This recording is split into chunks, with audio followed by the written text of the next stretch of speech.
Just when I thought I couldn't find my way out, yeah, I searched the God in me to find my way out. I know it can seem way out, but the Creator flows to and through me from way out. I'm talking way out, yeah, yeah, yeah. See, if you believe in the God in you, it's a better place. Creating the force and the power to live a better. Just know that love and joy and peace is one in all of the same space. That you were chosen just like God.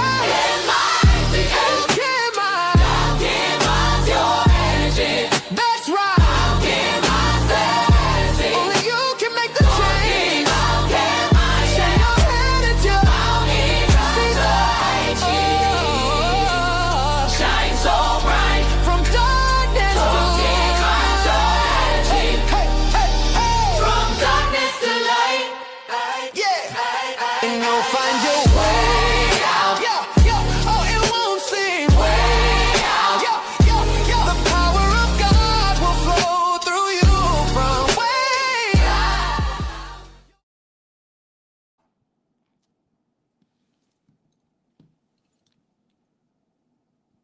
We're not hearing her.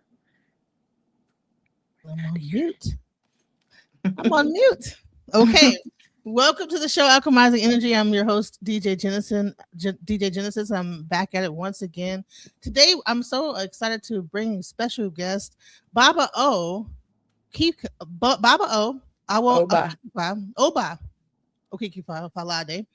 Is initiated to the mysteries of Ifa, Obatala, Dambala, Shango, Obaluaye, Egbe, and Oshun. He is a crown Aluguna, Omilere, USA chief warrior priest, born with strong psychic abilities and trained in the Isheshe traditions of Ifa. He offers deeply powerful and insightful spiritual consultations and divinations that stir the soul. He's able to channel ancestors and spiritual guides, Egbe, to give you the clarity you need to move forward. Oloye Ayele Kumari, Chief Abiye Ayele Kumari, is a world-renowned author of several books, a full-time Iyanifa, Olorisha, Ifa, Orisha priestess, a professor, traditional healer, and spiritual Ifa, life coach. She was crowned Oba Binrin, Olokun Omilere, Queen Mother of Olokun, as well as Iya Abiye Ogboni, Iya Mode Igungun, USA, and Atun Iwa Omun Ifawuni in Ibadan, Nigeria. Today, we are so happy to have this.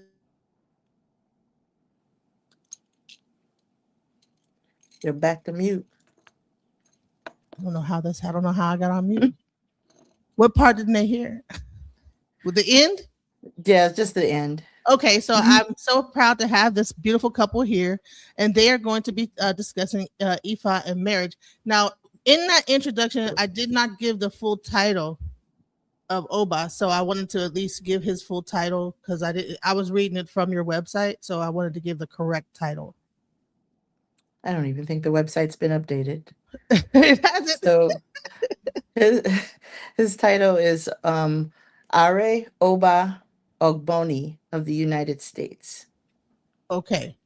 So I wanted to just say Ibuye Iboshishe, and I know in Isheshe it's Abaru Abuye Aboshishe. Abu Aboye Aboshishe. Yes. So I wanted to at least give the proper greeting. Welcome to Alchemizing Energy.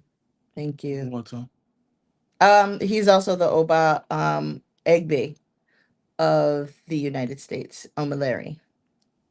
Oh, okay. Wonderful. Mm-hmm. So I wanted to bring you guys on because it's a very important topic, I feel, about marriage in the Ifa tradition. Right now there's such of a big divide when it comes to male and female relationships in general. And I just wanted to kind of get your take on what marriage is like and what are the kind of tenets when it comes to marriage and even just relationships in Ifa. Ooh, that's a loaded question. The tenets of marriage. Yes. And Ifa, very good question. Do you want to start this or you want me to start? You start. I don't know if there is so much a tenet of marriage, so much as the tenet of how we work with one another, right? Patience is one of the number one tenets of IFA in general. And so patience is absolutely necessary. And when we say patience, it's not just waiting a long time. It is being patient with one another. It is being accepting, tolerant of your mate, yourself, your progress, and so on and so forth. So a lot of I think the thing that makes like us get along a lot is just patience with one another. We allow each other to be what we are. We trust each other's destiny. Each one of us has an individual destiny. We have certain things that we must accomplish as a part of our soul's contract. We respect that. We honor that with one another. We take the time to work together with one another. That's a big piece of it, is respecting and honoring each other's path and what each other's path needs to look like, needs to be, our taboos, and so on. So those are things that begin the process, recognizing also that it is Ifa that brought us together, that it is um, Ifa that keeps us together. So it's not just about me and him. It's about us. It's about us with Ifa and our Arisha and our Egbe and our family and our Egungun and our extended family and so on and so forth. Marriage is a community event, not just an individual event. So in terms of that, the number one thing that I would start with in terms of that is patience, and then the other one is character. Character, how you respond to one another, your attitude, your behavior, the things you do, the things you don't do, the verbals and the nonverbals, all of those things that move into how you get along with someone, how you become compatible with someone, and so on. Do you have anything? Um, I think that the most important tenet to have is not looking at your partner as competition, but looking at them as who they are, accepting them for who they are, their role in your life. You're both here to make each other better Mm, and to walk this life journey together. Not all the time you get that opportunity to walk in the presence of with people.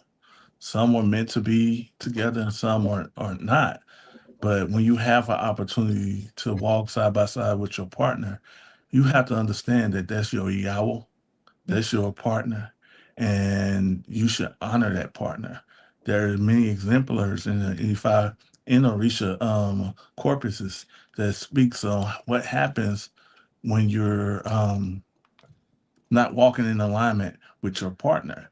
So many examples of Orisha and even Orumila when that they lost their partners due to their selfish ways and not looking at their partner as an asset, as a blessing, as something to cherish. mm, And I think that's something very important. You need to cherish your partner. You need to cherish your relationship. How you treat your partner is the same thing how you treat your spirit. You can't treat your spirits better than you treat your partner. You can't. And definitely if you want success. mm. Because the prayers for men, the prayers of that woman is going to carry you high. It's going to take you. She's the IJ. She's the bird that's carrying you. Your mother prayers got you far. Your grandmother's prayers got you far. But it's the prayers of your wife that will take you further. You know, Okay. in a lot of shape, that was beautiful. Yes, that was absolutely beautiful. I think that it's interesting because we live in a very Christian society, and where marriage is looked at as kind of like you have one submitting, you have the woman being the submissive one. Is Does that exist in Ifa? Is the woman supposed to be submissive in a relationship in the Ifa religion or culture? You want me to answer or you? I'm gonna let you answer first this time. All right. Um, I'm going to say no. Good thing. I think that we get this understanding of what submissive look like and what it is from our colonizers or our other people. right? And they don't understand the role and power of the women in our lives. Our mothers, our providers, our first Orishas, right? So how do you expect something so powerful to just submit its power to you? And then when you look at nature, does that happen? When you look at the cosmology of the universe, does that happen? I think the best, again, partnership is looking at each other as equal. Am I wrong? And it's not about submitting. I don't even think even in the true Judaism in the Hebrew text, it didn't say submit. It said that this person will be an asset, a help to you. That's a whole different story than somebody submitting and you supposed to be ruling over them. And now in this day and time, I don't think it's a real thing, to be honest. Yeah. When women can provide for themselves, women already know they can shoot just like we can. So they can protect themselves. You hear me? They're more educated, and they know conflict resolution. Other than most of us men, first thing we think of is aggression. Not putting down men, but this is what we have seen naturally in the course of the last 25 years. These are the progressions that we have seen. So you asking a woman to submit.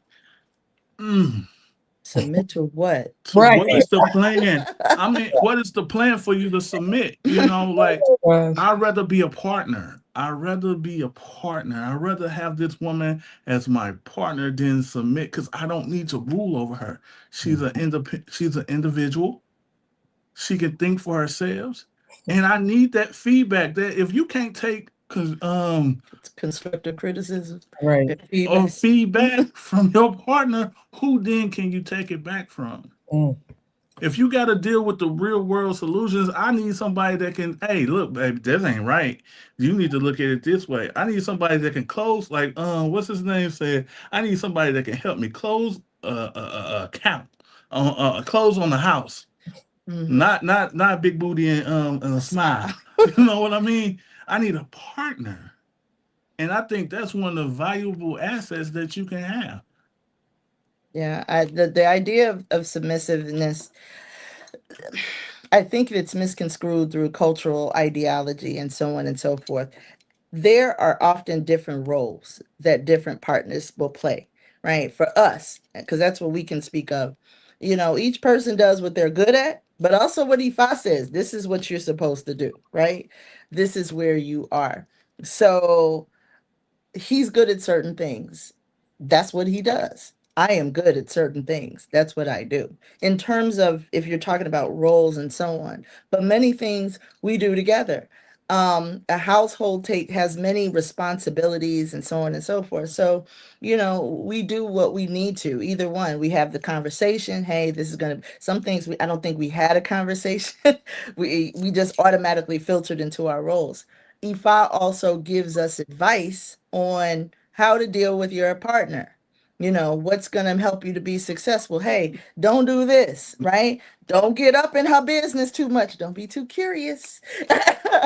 Don't, these kinds of things. So IFA will give us some advice on this is how you maximize the success in your marriage, in your relationship, and so on. We honor each other's roles. The truth is, we both love and respect one another. And that alone is not so much about the requirement of submitting, but it is the love that makes you want to, hey, let's work this out. Let's figure out how to get X, Y, and Z. When you bring respect to each other, you don't have to worry about this idea of is she submitting. So much of it right now is predicated on insecurities. The conversation is predicated on insecurities. It's predicated on insecurities regarding women who are strong or women who are assertive, who stand on their own. And a lot of times, these ideas of submission were based on a time when women legally weren't even able to function as fully respected adults. They couldn't get a bank account. They couldn't own a home. They had to be under some man in order for them to be valid in that way. And that time has passed. Mm. That time has passed. Women own their own properties. They have their own education. They actually can bring in their own income. It's not about income anymore, because that was another thing. The man would bring in the income and she would submit to him and he would take care of her and so on and so forth. What happens once the dynamics change and she can take care of herself financially? What kind of partnership are you going to have now? Now you got to focus on character. Now you got to focus on how you treat one another, how you respect one another in that regard. So as far as that is concerned, that's a big piece of it. When we look at some of the examples of the Orisha, and I look at like the female Orisha especially, but all Orisha, they had certain taboos. Each Orisha, they had taboos. Hey, when I enter this partnership, this is good, this is cool, but here are my taboos. Right? Here are my boundaries. These are things that you cannot cross. These are things that are established. This is something that is happening traditionally. These are things you cannot do. And as long as you honor that, as long it could be anything like, hey, don't try to humiliate me, don't emotionally abuse me or manipulate me or otherwise. Those kinds of things. These are things that people assume should be the case, but a lot of times we miss those little things. But that, if you respect one another, if you find your partner as your friend, he is my friend. I mean, we are best friends. Look, there's nothing like a couple who are best friends. We clown, we laugh, we take it serious. Whatever we do together. And we're on the same page. Those are the things that come into play. The idea of I don't think we've never had a conversation. Will you submit to me? Baby, he knows I'm opinionated. I got my opinion. Now I'm gonna respect you and listen to yours too, and then we're gonna figure out what we gonna do. But After that. But submitting is another story. Like, we can have a conversation. Yeah, he comes from a whole lot of women, and they are all powerful. His mama, his grandmama, his aunties, and those that came before. Ain't none of them chumps. None of them. Yeah, you guys gotta excuse me. Like, it's funny because on the mobile it looks perfect, but most people are watching this from the mobile anyway. But like on the desktop, it's like people's heads are getting cut off and everything. Please, trying to get the thing We're right. coming in. It's like I'm like, my head. I look enormous. I look like I got a Cabbage Patch head. But it's okay. Stop it. Stop it. I'm like all up in the screen. You're closer to the camera than we are. That's right. I'm just gonna zoom it out. That's all. But what I was gonna say is that y'all gotta back up Abundance Child so we can see y'all. Y'all gotta back up. I'm trying to get the right image right. There we go.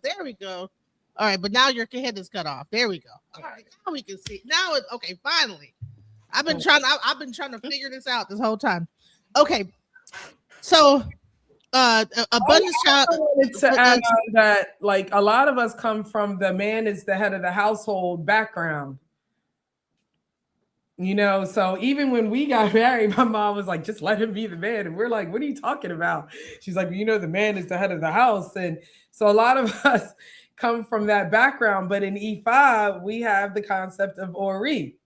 So our Oris are our own individual head. And just as, Ia said, there were certain taboos that I have, and we all honor the taboos together as a partnership and also as a family. But our Oris are definitely our authority in our relationship. And, my husband always says for everything, his answer for everything is we are one. Like when you're talking to her, you're talking to me. When you're talking to him, you're talking to, so don't try to, do any funny stuff. And we're like that with the children. We're like that with our community and the very small set of friends that we have now, because that's how we roll.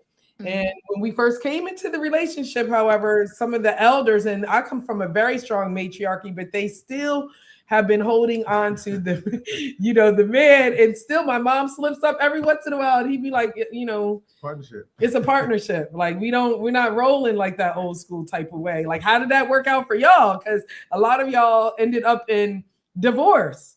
Like I was mostly raised by women, but they still are holding on to that. So I think, sis, that's where that submission comes in.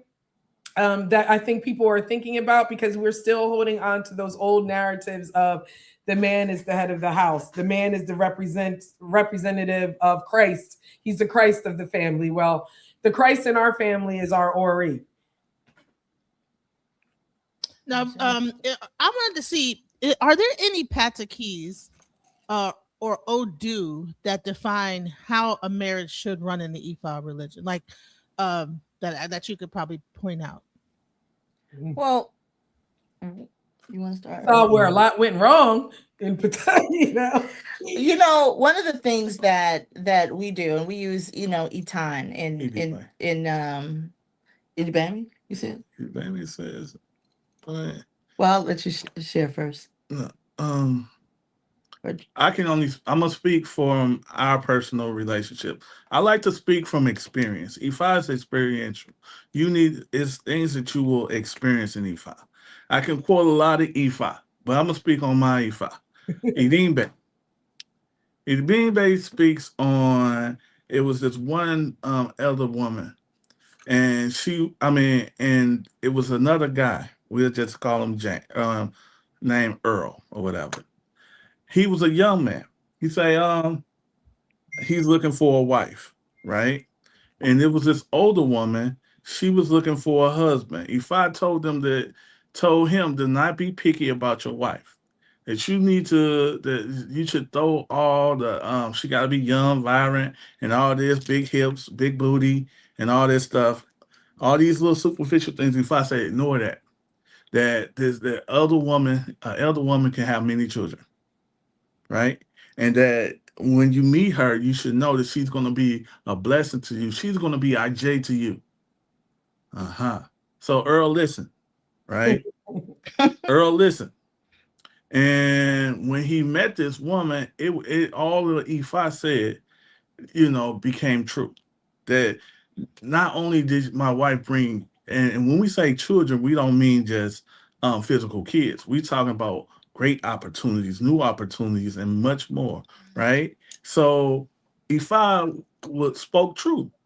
The things in my life, to where I was in 2016 to where I'm at now, oh, but Orisha. What?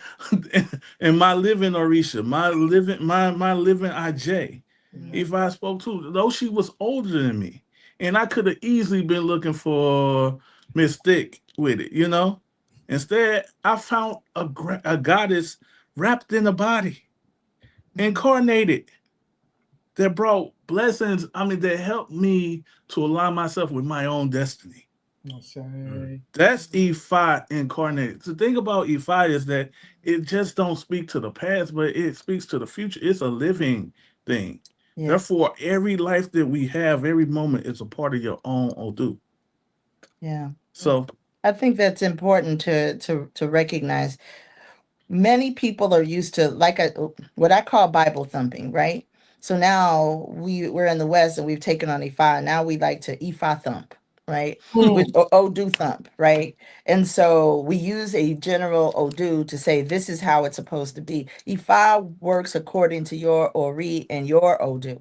So what might work for one group, one person pulling an Odu and one couple pulling an Odu, it's going to be different. Their dynamic is different. So when it comes to that, you have to look at individual Odus in order for you to know. So there are stories that give light to how one might work, how one might come together, and so on. One of the things that might come to mind is when Orunmila was marrying Yawo, right? Iyawo was the daughter of the Oba of Iwo, and everybody wanted to marry her, but nobody could deal with her, right? They had all the other Orisha tried to come, and they were like, man, we can't hang. We gonna leave that be. Orunmila, of course, did his abo, and he went to seek out Iyawo. And Iyawo means wife loosely.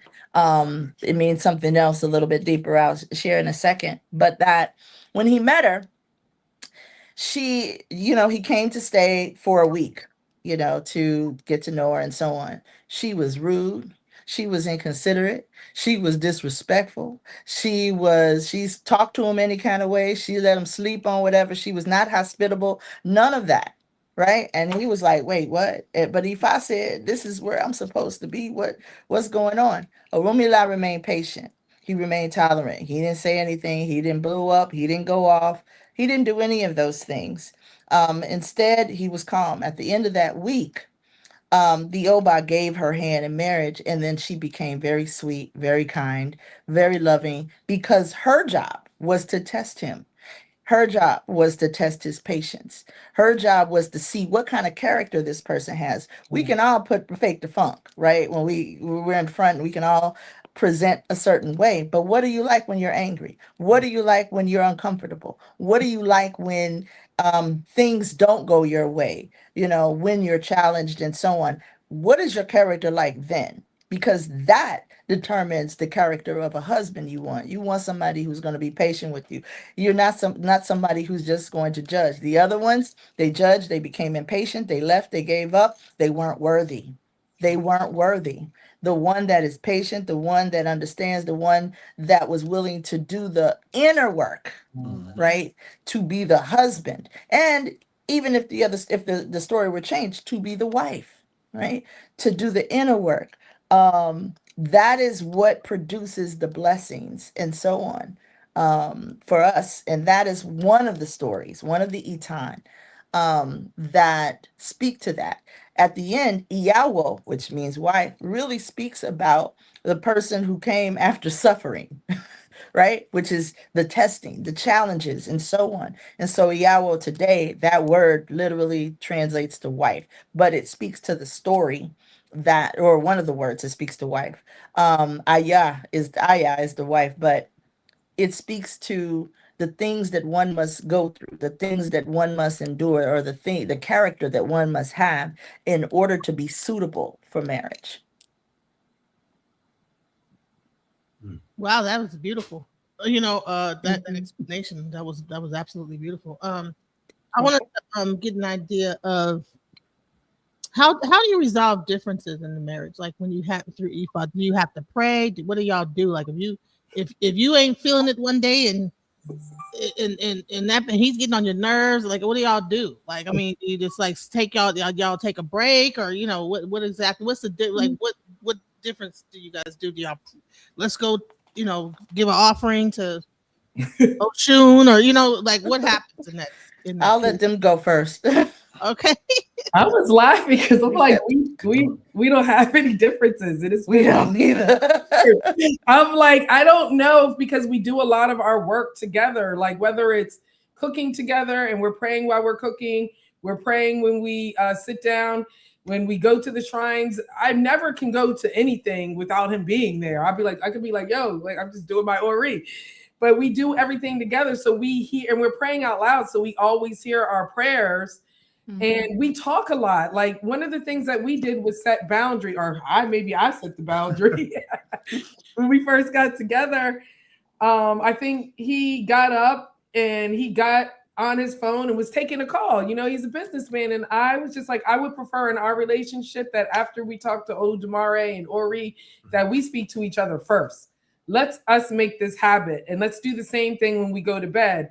And we have kept that. And that's our time to cover each other in the morning and at night. If we have any issues, I don't like the way you talk. It just really hasn't happened with us.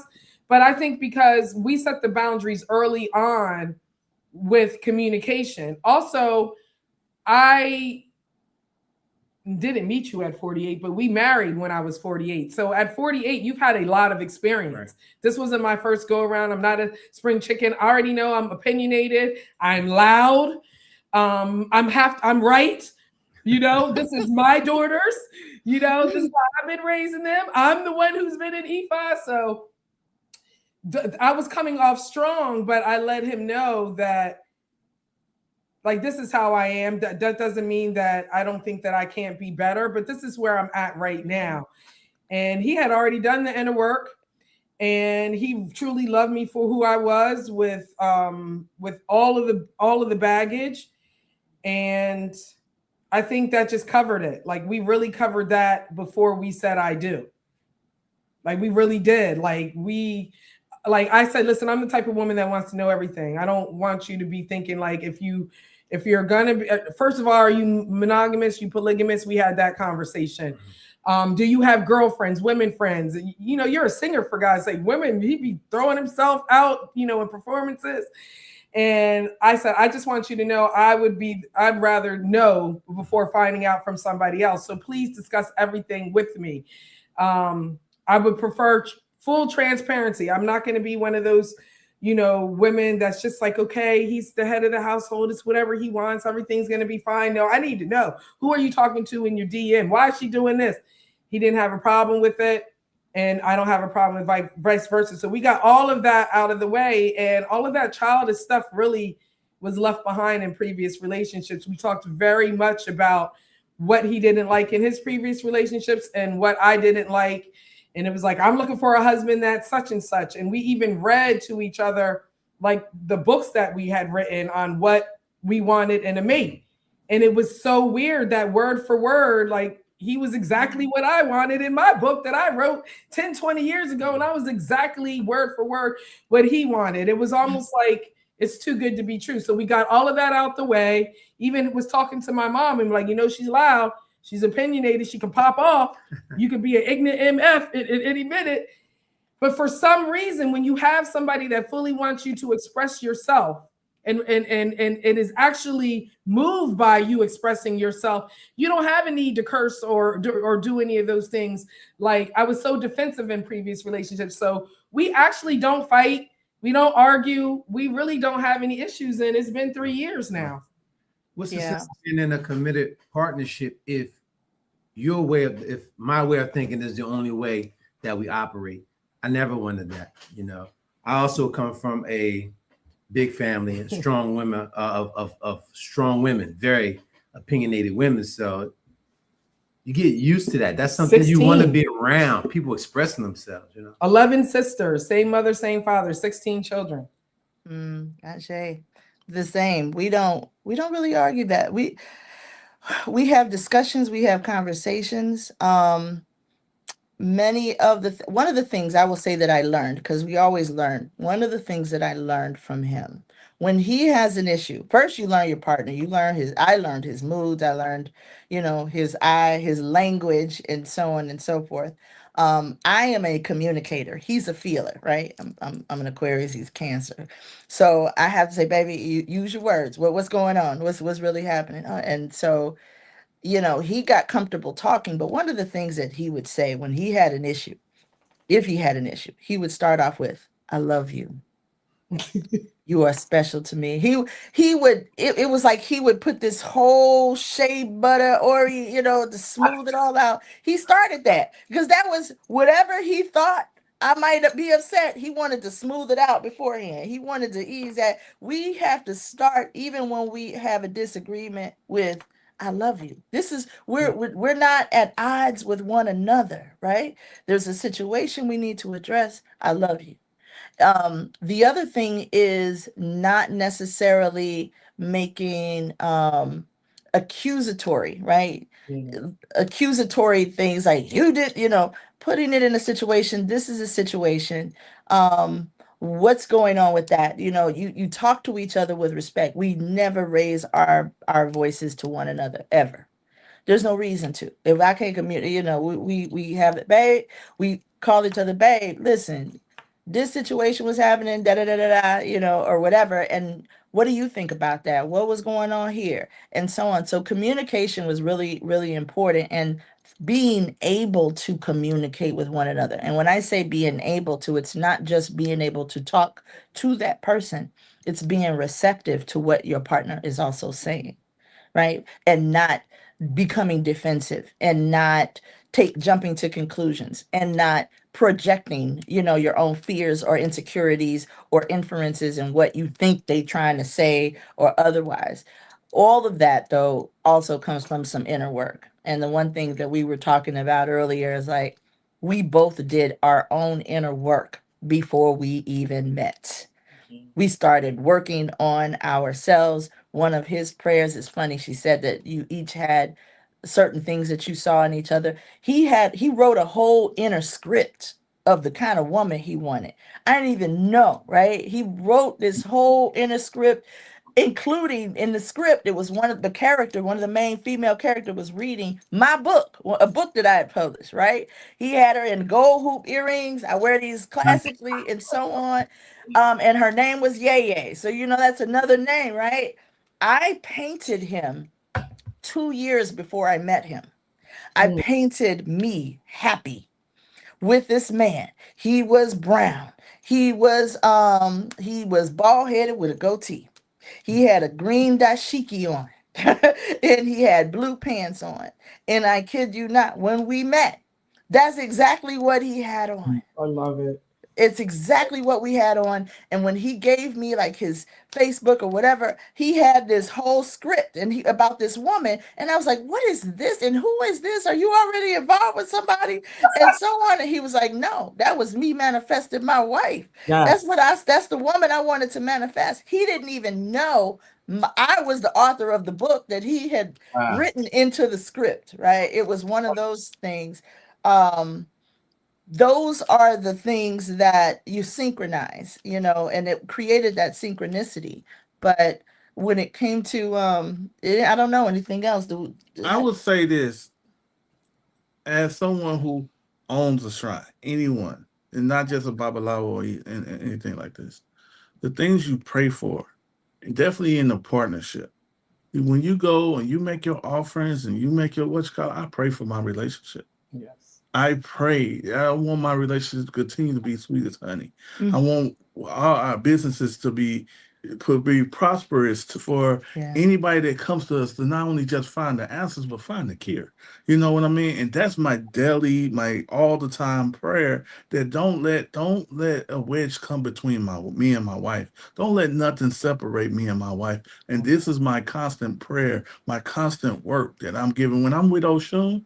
That's what I'm talking about. When I'm with any of my Orisha, that's going to be, I'm not going to end that conversation with Orisha, because it's not just a prayer.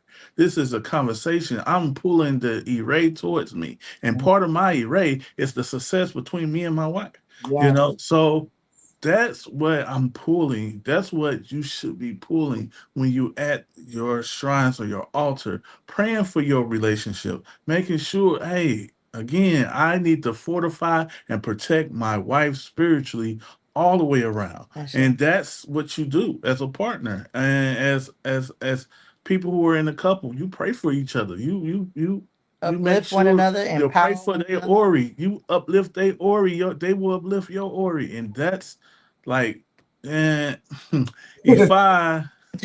and Orisha, I mean, for us, it's tangible because this is, again, we empower ourselves. Ifa gave us, Olodumare gave us everything to empower ourselves. And we should use that. Mm-hmm.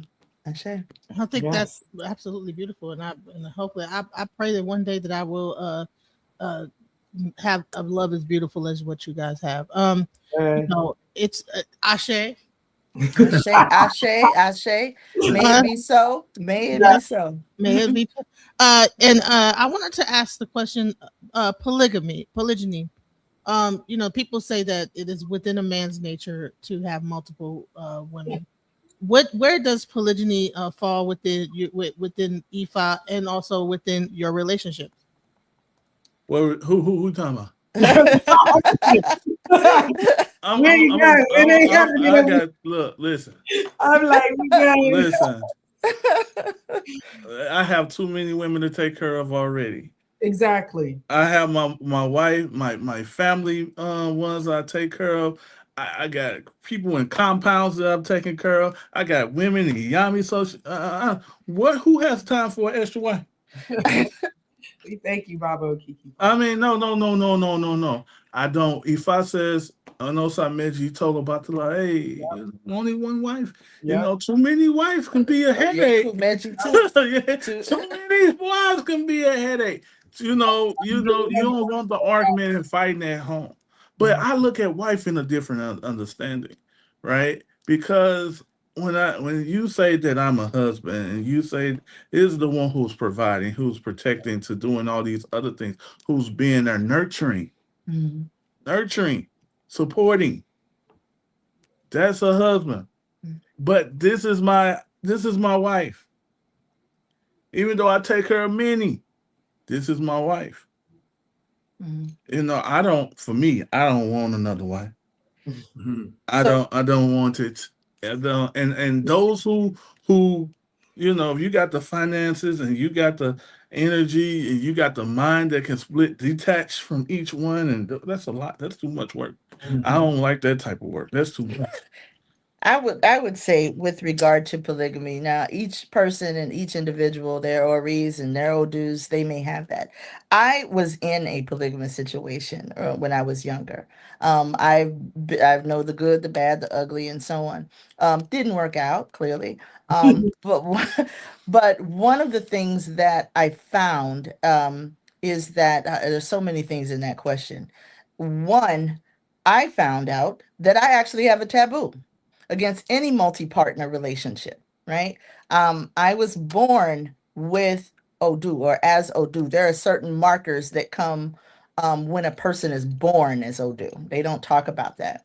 And that particular person, women who have that energy, who have that and carry that, is taboo. It is absolutely taboo. That's one of the to be in multi-party relationships and so on. Many of the some of the verses that have come down for Ifa and so on with regard to why Odu, it's about other wives. It's about there's certain things that particular partnership needs to be monogamous, not plural. It doesn't mean that other partnerships can't be plural, right? To each its own. But I do think that there is a cultural piece, but there is also a spiritual piece to that. One of the things that I will say for those people, because there are some polygamous couples, for a woman who is interested, who might be interested in a polygamous situation. Number one thing I always say is, hey, if you're gonna do it and you want to do it based on how it was supposed to be done, then yeah, he got to be able to provide for you. You got to start with the money.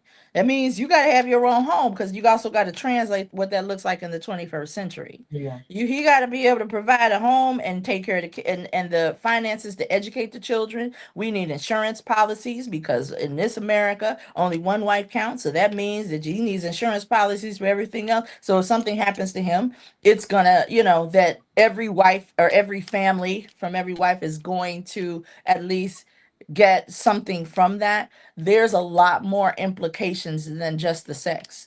The sex is so minimal compared to everything else that needs to take place.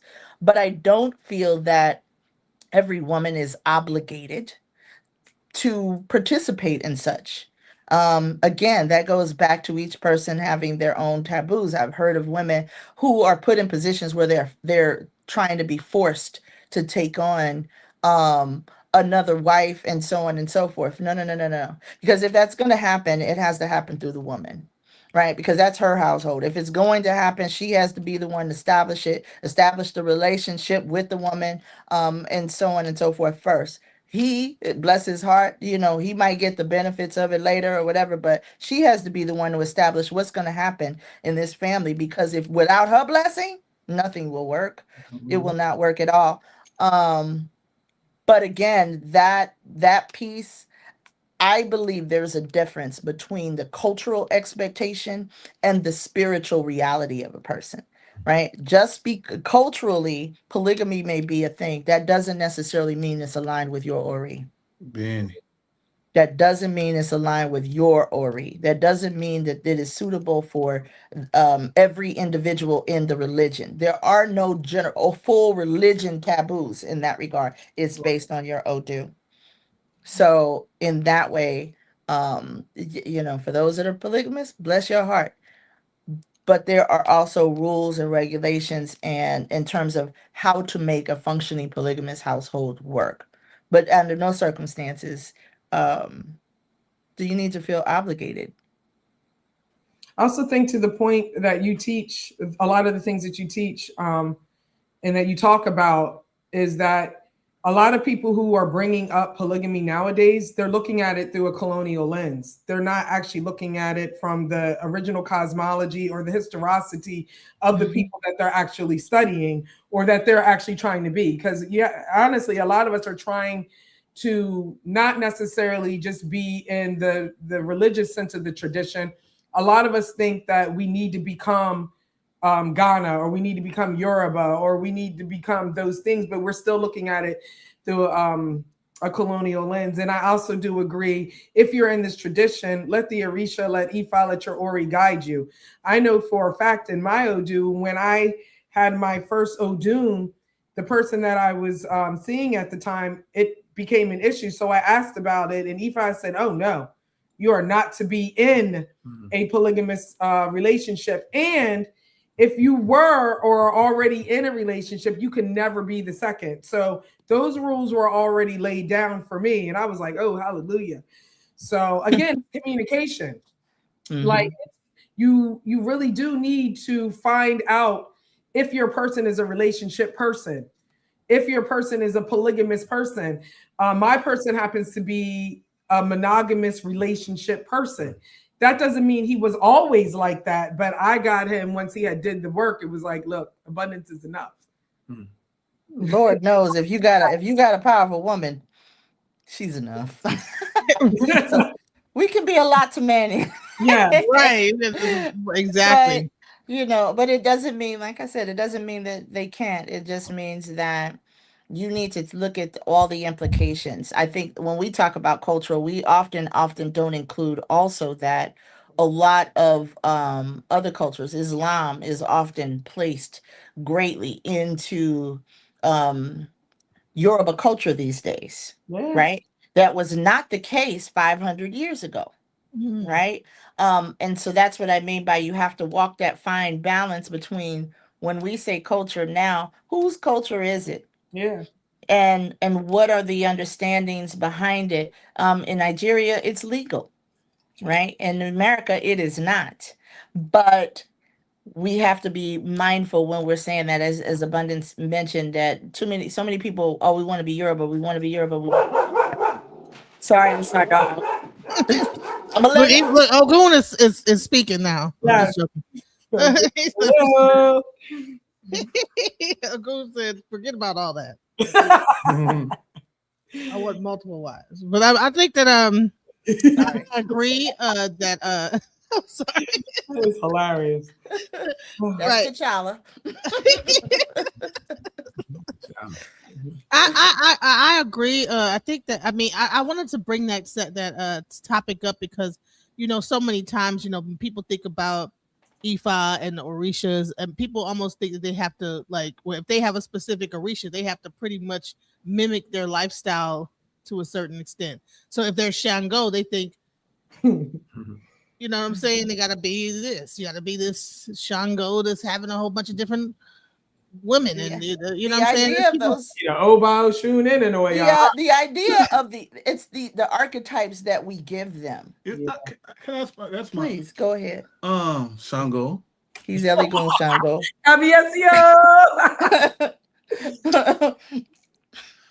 I don't think so.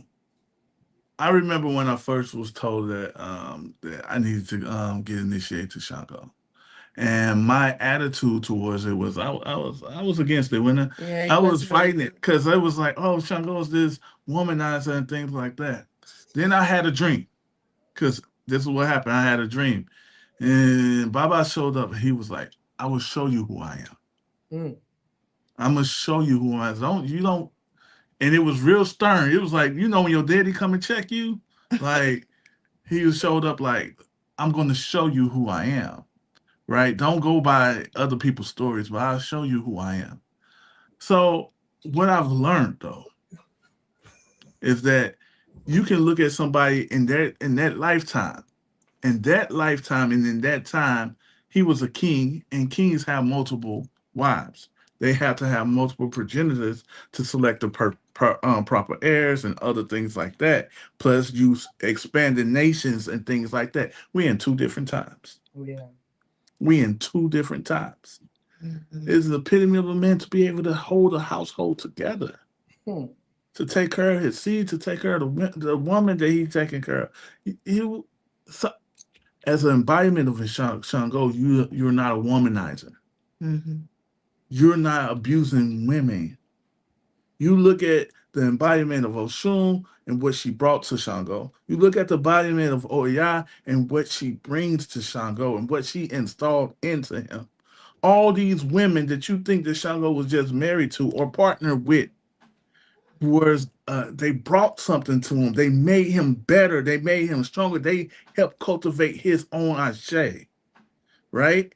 Exactly what your wife and your partner should be. I mean, that's Yeah. what's going to happen. She should be able, or you as a man should be able to cultivate, to nurture, to bring out the best in your partner. Now, I think the idea of the archetypes are very superficial in terms of how they most I won't say real Shangos. Many of the men who I know are almost Shangos, because there's the Shangos that's a part of their nature, and then there's those that get Shango and have to initiate because that is what they must cultivate within themselves. Yes. Right. But many of the ones that I know that tend to be like Eligun Shangos and so on, they're quiet. They're not loud, they're not boisterous. They're actually the opposite of what you always hear about with in terms of Shango. We can't live by the archetypes themselves, because it's going to show up one way or in different ways for different people. And I think that's a part of it, is that you're trying to act a role rather than live your soul.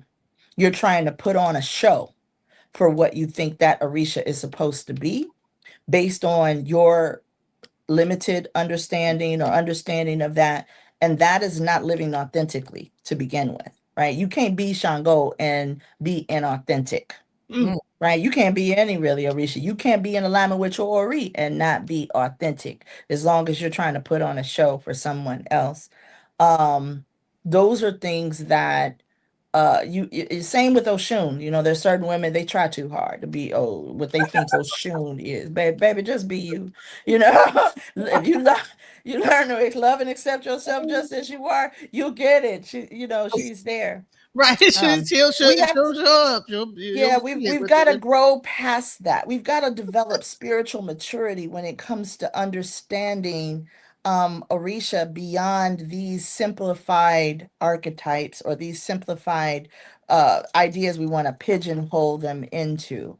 Um, I think that was fine at a time when people were limited, when people were in captivity, when people were struggling to understand certain things. But we have also grown. We can't dismiss that.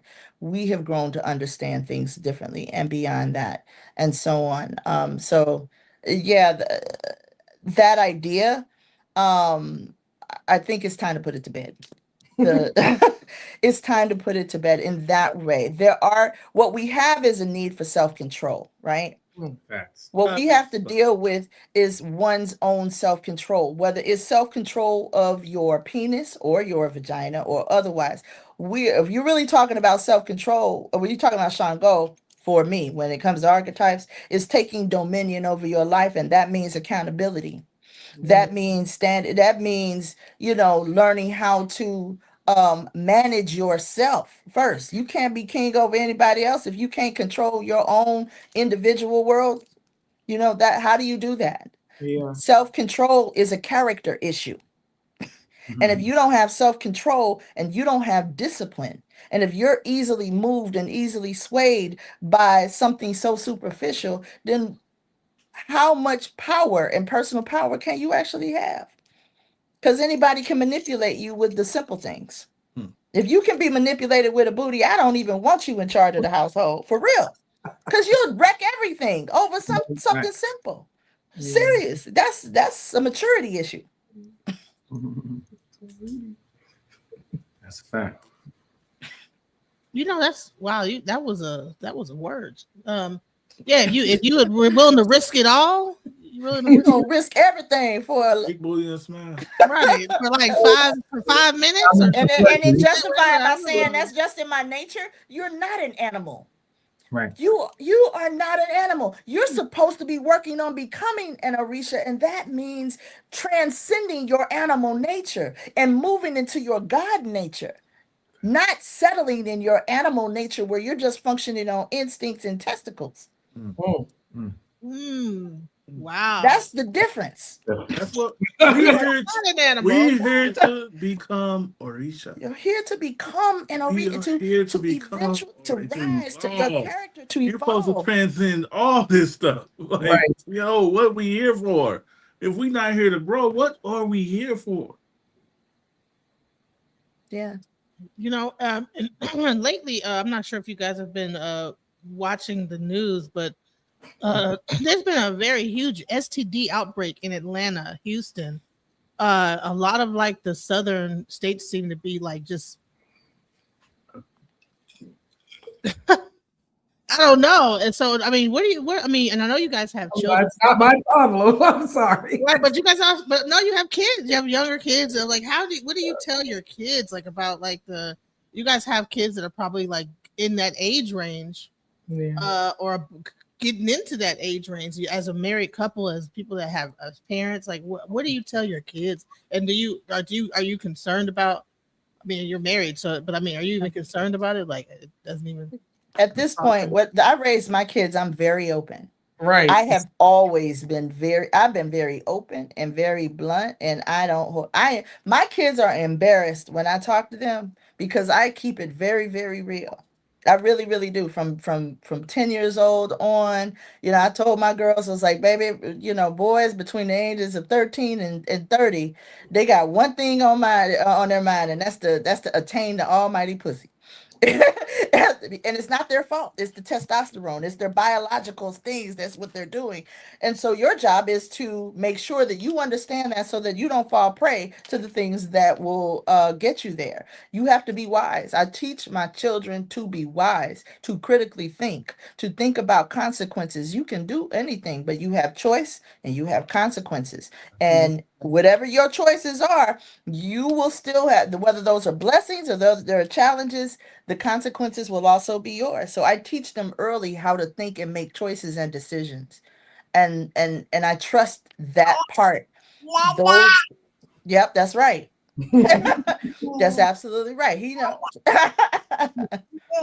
So I don't think about that when it comes to sex. Same thing, baby. It's long-term consequences to that feel-good moment. Long-term consequences, whether it's an STD or a child, or any other situations you put yourself in. Um, I teach my daughters self-esteem so that you're not feeling like you got to use your body to attract a man. Baby, if he can't see past that, he's not the one for you.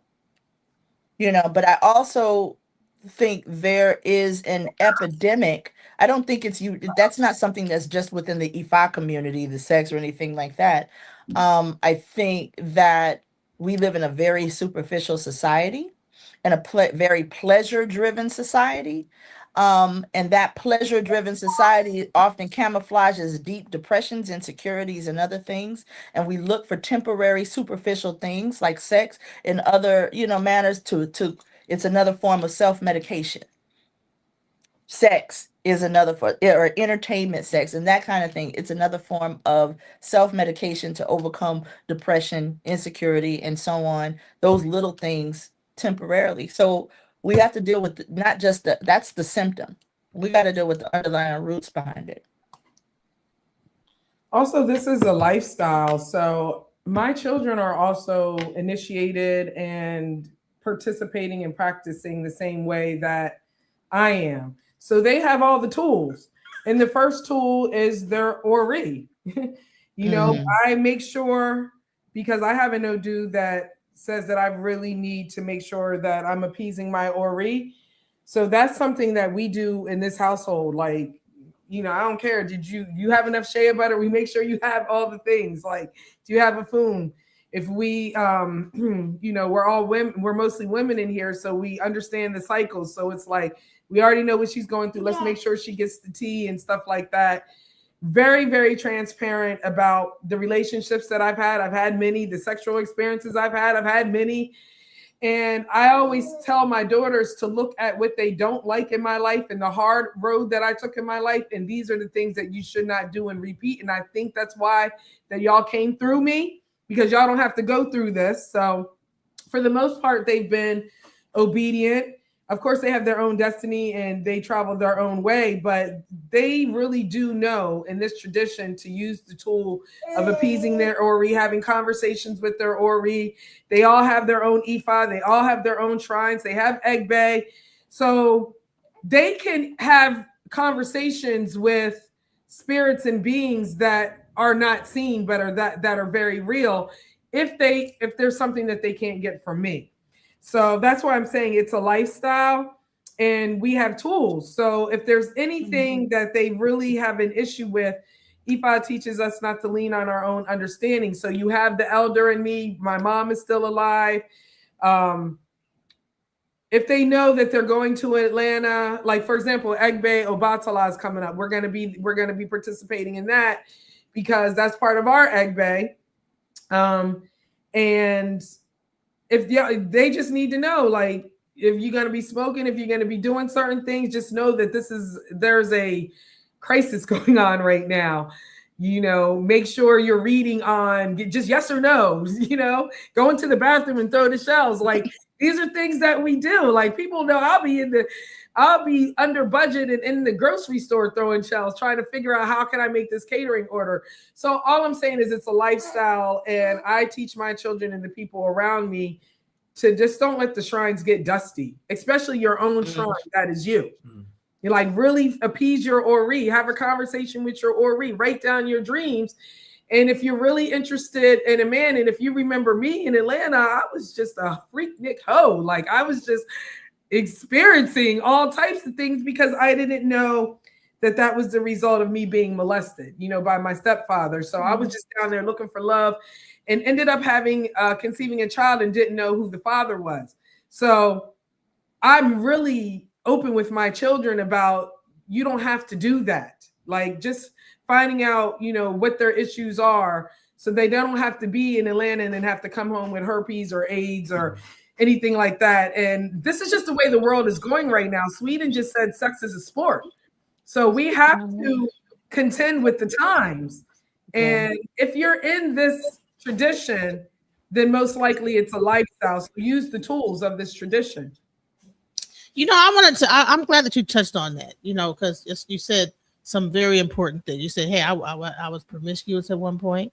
But it came out that, hey, I was molested and this, that, the other.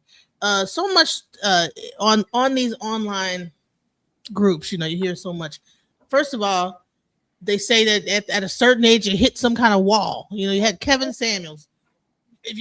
After you turn 40, you hit the wall, and no man's gonna want you. If you got children, no man's gonna want you. If you're over 40, no man's gonna want you. You got children. If you're a hoe, if you're this, no man's gonna want you. And you guys, I mean, listen.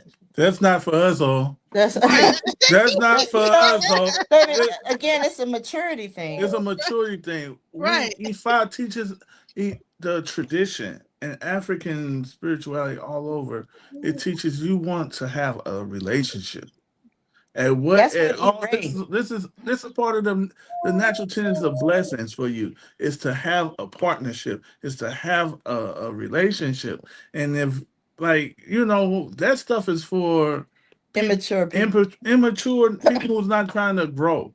Like when you trying to reach higher on your spiritual maturity and reach higher plateaus and platforms, you can't be controlled about your penis or your Yeah. vagina. You have to go beyond that. Yeah. We work in here. Ain't nothing. We ain't got We time got for stuff to that. do. We got things Like to we people got to stuff. help When you heal. really in body and spirit, you even have to be careful of when and how you doing that. Because you don't know what spirit is in this Even with person your or own this partner. person, even with your own partner. Your spirits may come and be with you, and you doing that can be a violation or a taboo.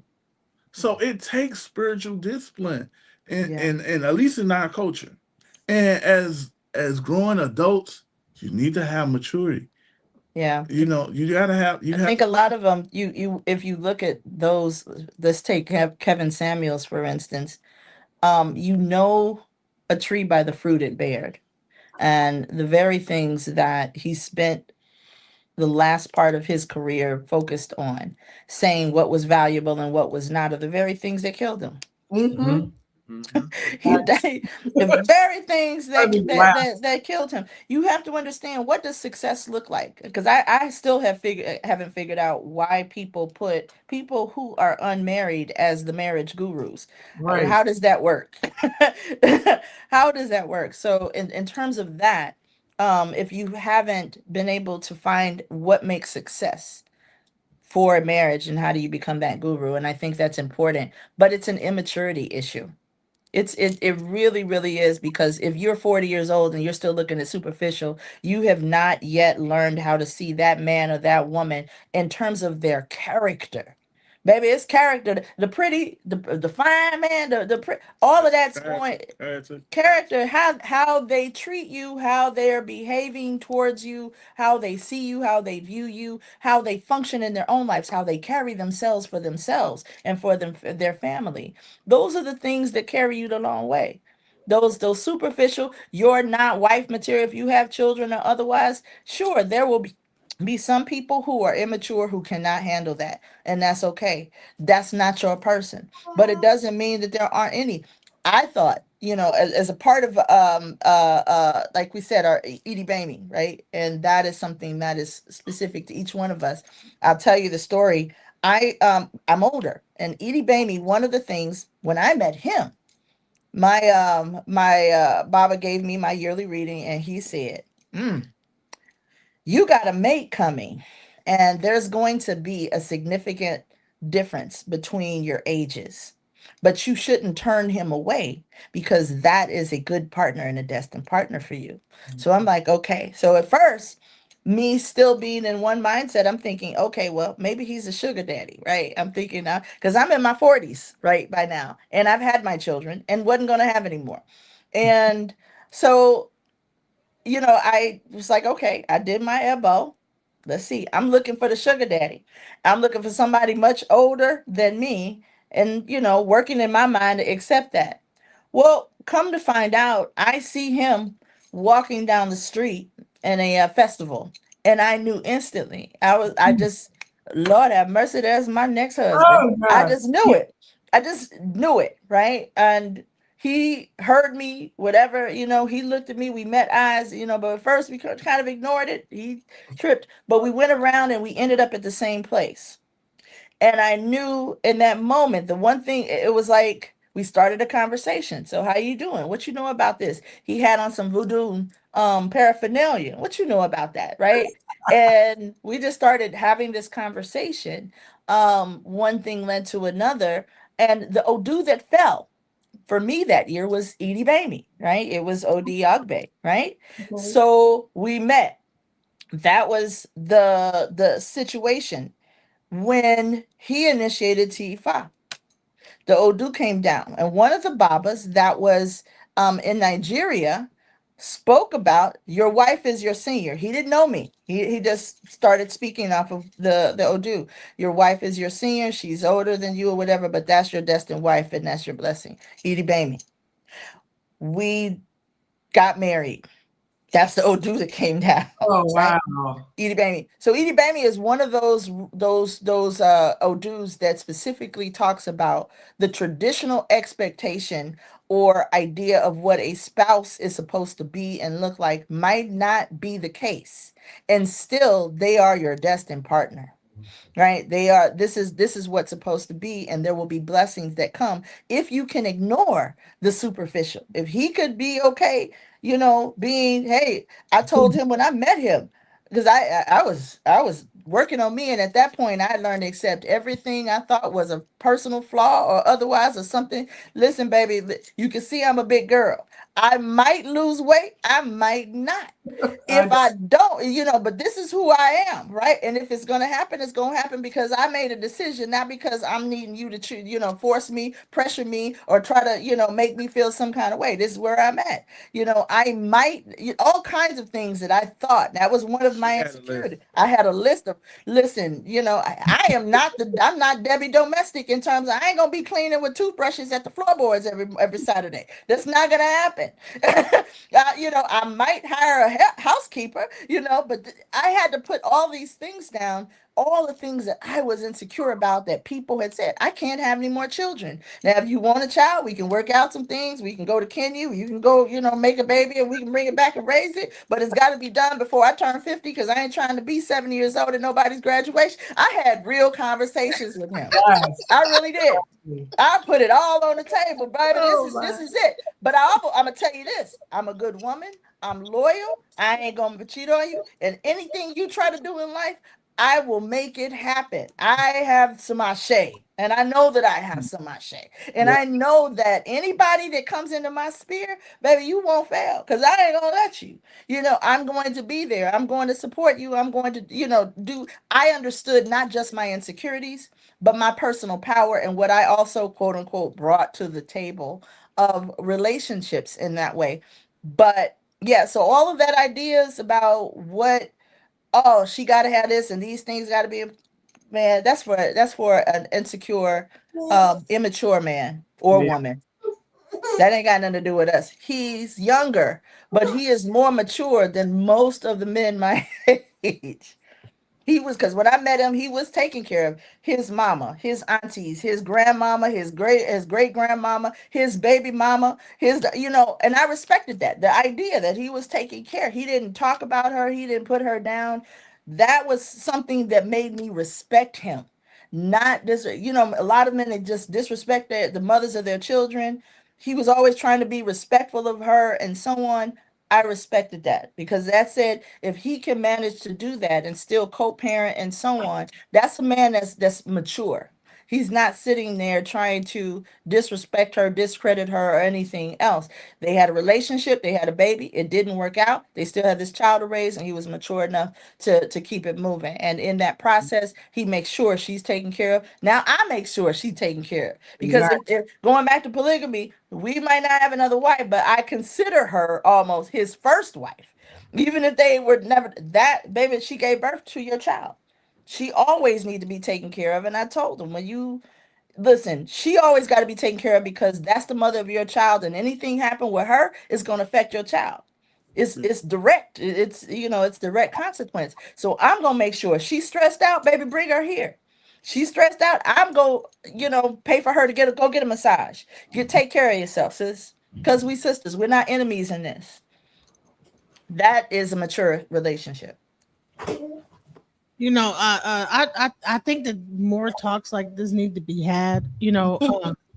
Because there's so many people talking from a frame of like they're in their 20s, even though they're in their 40s and 30s and getting older. And it's like I think people need to be more realistic about relationships in its current time, and as time goes on, people are getting older. You're not going to stay young, and you cannot approach a relationship from a framework of like a 20. 15-year-old. Yeah, so I love that this is such a mature conversation. And I want to do this again. This was actually Abundance Child's idea, and I thank you for that beautiful idea. And we have to do this some other more often. I know you guys got things to do. You guys are very busy people. So I don't want to keep you on too long, because I know that you guys you guys got lots of godchildren, a lot of work that you guys are healing a lot of people, healing the community. So I wanted to give everybody like some final words to that you would say, like that you would give some final advice that you would give to a person in relationships. Also, wait, I was going to ask one last question. Being equally yoked as far as like beliefs, right? Do you think that is very important as far as like having to kind of like find someone that practices the same spirituality as you? Yeah. I think, go ahead, you go first. No, I mean, you can't limit your relationship just on your belief. You know? It's just being aligned on all aspects of life, you know. Simply said, you know. Yeah, I don't necessarily think that you necessarily need to have the same spiritual or religion or religious practice. I do think that you need to be equally yoked in that you will help each other to evolve spiritually. Like that is a main issue. Like if this person can't be focused and their primary job in the partnership is to make sure that you become and evolve into a better version of yourself, I think that's where the equally yoked comes in. Like I said, I was in this tradition. He hadn't received a hand or any of these things, and he's very open. When I met him, he was teaching in a church. I was going to the church. They were saying Jesus, and every time they said Jesus, I was just like, Ori, you know, like I was finding a way to understand the word, but in a way that I can get it. But it's not because he was raised, his mother was a pastor of a church, for goodness sake, you know? So he has, and he's also, I mean, I'm speaking for you, but he's also somebody who was down in Eatonville, Georgia on the land with Dr. York. So you could see that as far as cosmology and well, what was more important for us was mores and values. What was more important for us was that he also has 3 children. I have 2 children.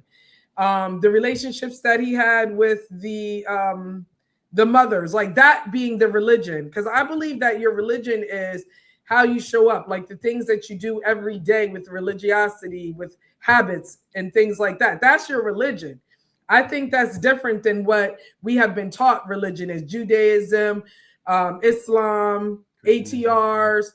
I think that how we show up for each other every day is our religion, and we always lead with love in every single language. We understand that we're not just operating off of this one dimension. We do agree that this is the marketplace and our real home is in the beyond.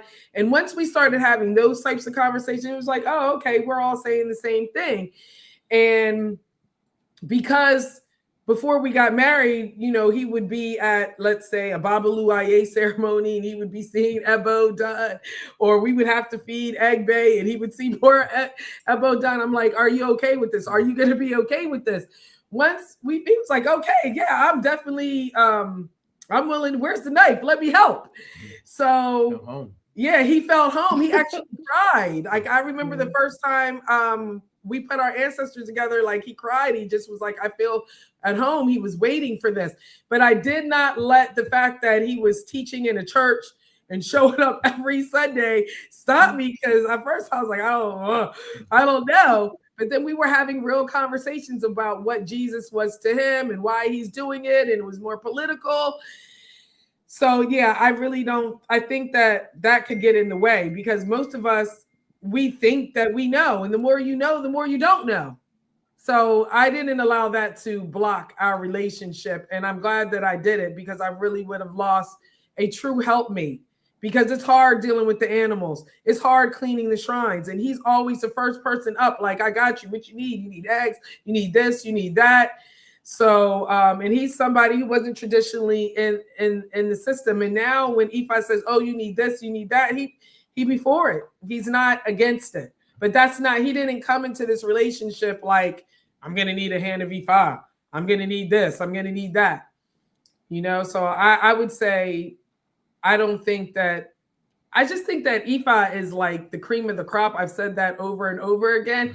And IFA will tell you if you should be dealing with Christianity or Islam. And I love that aspect of IFA, which is the divination aspect, where we can get the advice to go through the things that we're going through in the relationship. It's very confirming. It's very helpful.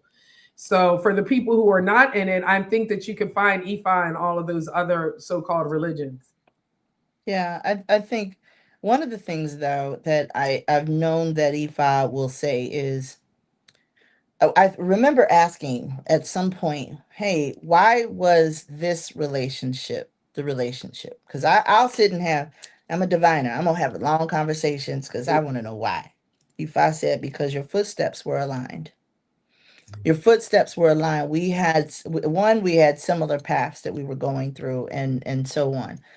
Even if we didn't know it, if I knew our destinies, he knew what he the work that he had to do, knew the work that I had to do, knew what was going to be necessary to complement each other in that work. So the divination does say that. I do believe in compatibility. I don't necessarily believe, and I think this is where people get confused. Practicing the same religion does not make you compatible. Mm. Bias, it really doesn't.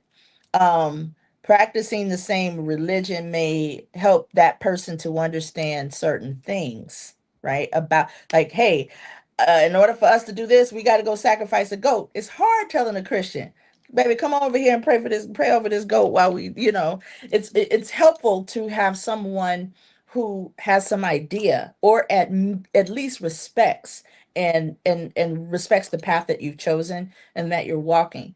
But it doesn't necessarily mean full compatibility. Now, when you're at total odds, it probably can create some challenges there. But there's some things where women will get a no do and they'll say, "Oh, you have to marry a babalawo." Right? That's a big one. And I think that there's a misunderstanding with that because, back in the day, 500 years ago, 1,000 years ago, the babalawo was the number one most educated person in the community. They were the scientists. They were the medical doctors.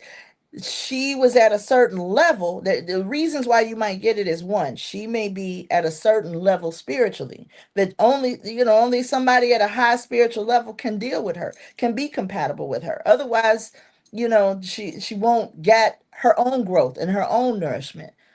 That's one of the reasons. It could be that maybe in her destiny she may fall prey to being sick or something else or some other issue, and that he may have the wisdom and the science to help her to overcome that at that time. There are different ways, but here we are in the 21st century. And in the 21st century, there are other options to look at. So when you get that, you have to ask, what is that? And is it really that I need to marry a Babalawo, or do I need to be an Ianifa? Right? Because there's marrying the Babalawo, and then there's marrying Ifa. Right? And if you marry Ifa, then you have the same access now to get the healing tools and to overcome the problems and so on and so forth. So it's not necessarily required in the same way. I do think it's helpful if at least you have someone, if they have a hand of Ifa, or they have those, some things, and that you're compatible in other ways. It helps you to communicate, to understand, and so forth. Um, but not necessarily in the way that it's always presented, because you have a lot of women who are highly educated and they get this, oh, you got to marry a Babalawo. And in the United States, they're few and far between to begin with. So sometimes it just means, hey, maybe he should be initiated to IFA. Maybe he should at least have a hand of IFA. But more importantly, the questions that I ask when I'm asking for someone else is suitable. Are they a suitable and compatible partner? Are there steps in a line? Those kinds of things. When I'm asking in terms of divination, is that the case? And if I get a verse or something that says, hey, this person needs to marry a Babalawo, I'm going to go deeper into, okay, well, is it that they need to marry a specific person? Is it that their destined mate is already a Babalawo? Or is it that they need to, what's the reason behind it? I'm going to go deeper into the underlying reason behind why that is coming up for them and in what way. And more often than not, it's that this person needs Ifa and they need to be committed to Ifa and they need to be a priest of Ifa in a way, and not necessarily just the side thing. They need to be devoted because there's a science, there's medicine that they need to have as well. So I don't know if you have any other. I would say in some ways it matters because you want to understand each other. And the ultimate love is understanding, Mhm. right? And when you understand your partner, you understand, how to do things, how to function in the relationship. And yes, you're right. Some people do have that old dude that comes down and be like, okay, you need to marry a babalawo. And but that's always predicated on something. Yeah. And that again, it takes further divination and understanding. They don't mean just go out there and marry a Just marry the babalawo. first one out You there. know what I mean? Don't do that because Don't go to Africa Hey, and get married to somebody you don't know. anybody. Let me just say that. Yes, I have to Been cover there, my done eyes it. when people come back and say, "Oh, I married Babylon while I was there." I'm like, how? Well, you I've was heard stories of that. I've heard I mean, stories. It's I'm one of those common. people. I So, mean, it's, yeah, Well, again, you have to be in alignment. You have to make sure that this is y'all on the same path. Even as a Babylon, everybody ain't every Babalawo ain't the same. Just like everybody- every human being is not the same. right. We're all different people. So your partnership is that of with Ifa and aligning yourself with your Ori and or your Orisha. And Mhm. that's the important thing there. If this person working on oneself Right. and that's we can work. If Right. Ifa and not Ori say this is supposed to be, then let us work together. And shame. But it's not it's I'm asking. Yeah, because he was practicing Vodun before we met. I brought him into IFA. oh wow! Mhm. I mean, Vodun. I mean, was there that much of a difference to switch from Vodun to Ifa? Was it that much of a He was change? in New Orleans Voodoo, so he was still just at the beginning. It was just me that says, "Oh no, dude, this, let me show you something." Right? And for me, we were in St. Louis. St. Louis is not an Orisha town, and a lot of people don't know very much. So the fact that he was in Voodoo in St. Louis, that in and of itself said, "Oh, he's at least in an ATR. He open." Right? And I already knew what Ifa said. Now, Ifa didn't say that he would be a babalawo or any of those things. If I just said he would be a suitable and compatible partner for me, right? And you built from that. So he made his own choices. He made his own decisions. I just showed him something more and something else. And I was open to, I'm still open to all types of ATR and so on. But my practice that I'm aligned with, that I work with every day, that is within the Ifa Sheshe realm. I would say that if I was one of those I'll show you better than I can tell you. Yeah, Exactly. it And really is. I can show you better than I can tell you. I grew up in a spiritual church all my life. I grew up with powerful women, seeing what you call it, but to and having real deep spiritual experiences. But if I not only understands my world, but help me to understand the world that I knew within me that I experienced. Here's the answer to that. You ask this question, if I got an answer. And it helps me to paint, to understand my world. Right. And that was like no other thing I've ever experienced. And just it's personal. It's like I'm not worshiping an idol or something outside of me, but it's those spirits show up. Yeah. They do. They make themselves known. The covenants are real. Yes. They are. The people are everything. I grew up. I studied it. I know it. I know the Bible. I know that type of stuff. But I'm experiencing everything that they even said. Mm-hmm. Even in fantasy novels and things like that, I live this every day. This is real to me. You know what I mean? So it's so personal. And I'm not trying to be this big, but that's my name, Okikifa. But it's so personable. You know, it shows me everything I need. If I Orisha, the Morisha speak, the Morisha talk, the Morisha move. It's not theory. It's not theory, yo. Mhm. From everything we help people and we help people grow and what's color, and it was like, look, all you gotta do is follow. I'm obedient. I don't like spiritual ass whoopings. Nope. I don't like it. But Yeah. hey, some people gotta learn the hard way. Yeah. But I listen to spirit when they say do it, I'm gonna do it. And that has proven successful for me. Yeah, IFA definitely made God tangible for me. And I do know that it is been primarily, for the most part, an oral tradition. Of course, nowadays there's a lot of things being put out and that's being written.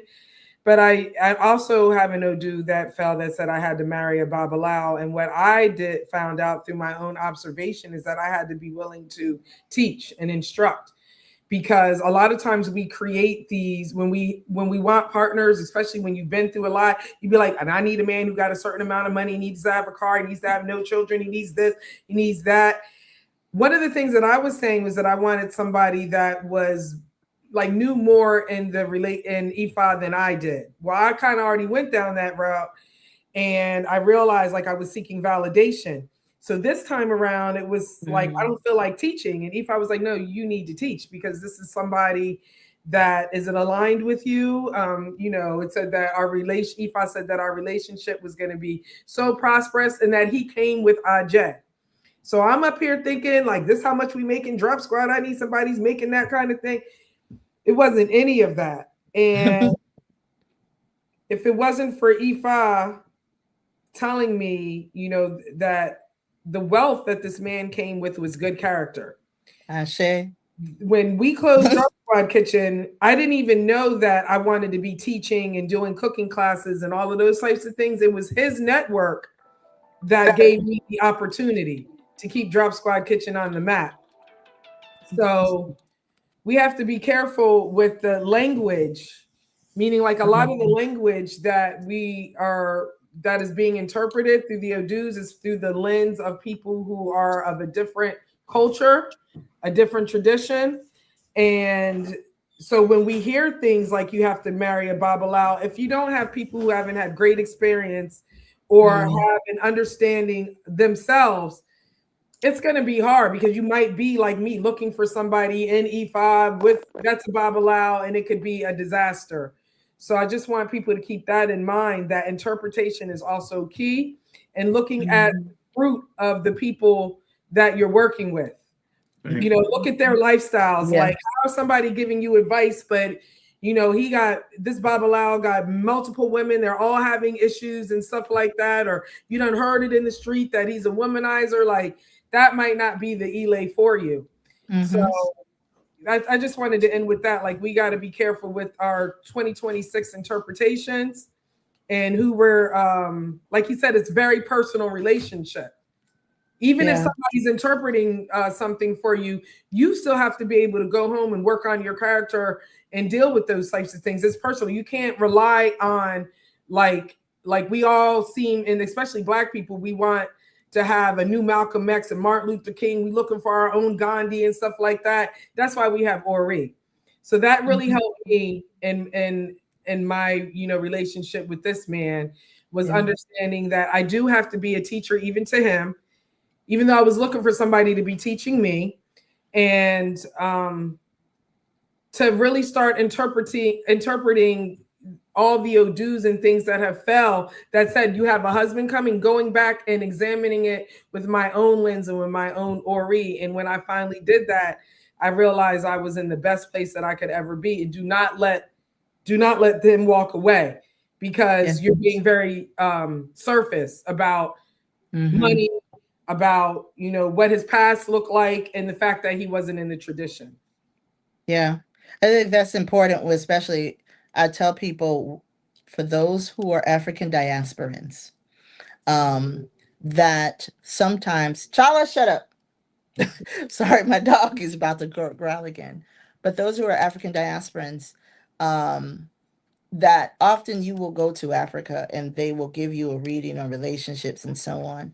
And you have to understand that sometimes that person, that Babalawo or otherwise, they may know a lot, but they may not have any orientation to what life is like here in the United States, what women are like here in the United States, what culture is like here in the United States, whether we accept or realize that we have a certain culture, even as the in the African diaspora and African American culture, that is slightly different from Nigeria.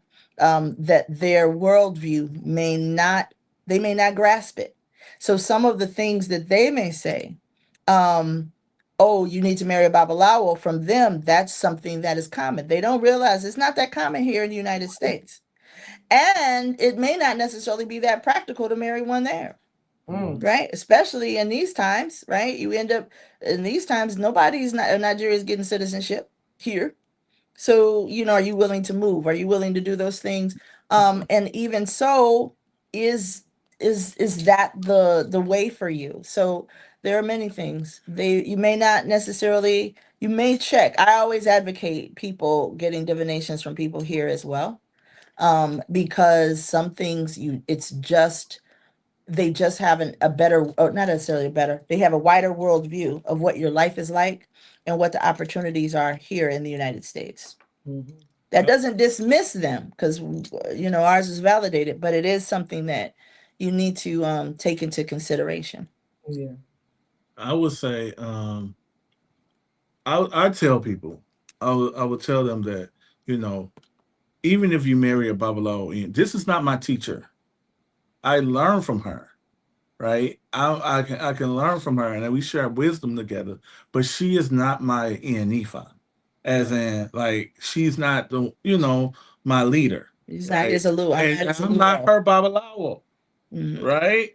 And then in that sense, like, He has his own we elders. I have my own thank you. elders. We have our own elders, right? Mhm. And most times people they want to marry a Babalawo or Ianifa, and that They're in once that they family. started He becomes the relationship authority like in that, his it family. kind of dissolves. You start back at square zero, like that. This one cannot lead you spiritually in that matter. Yeah, because once you have that relationship with them, you really should have separate elders, because he's not going to be able to speak objectively any longer now that he's involved, nor his family. No, so that's one of the things that I found, is that people enter a relationship.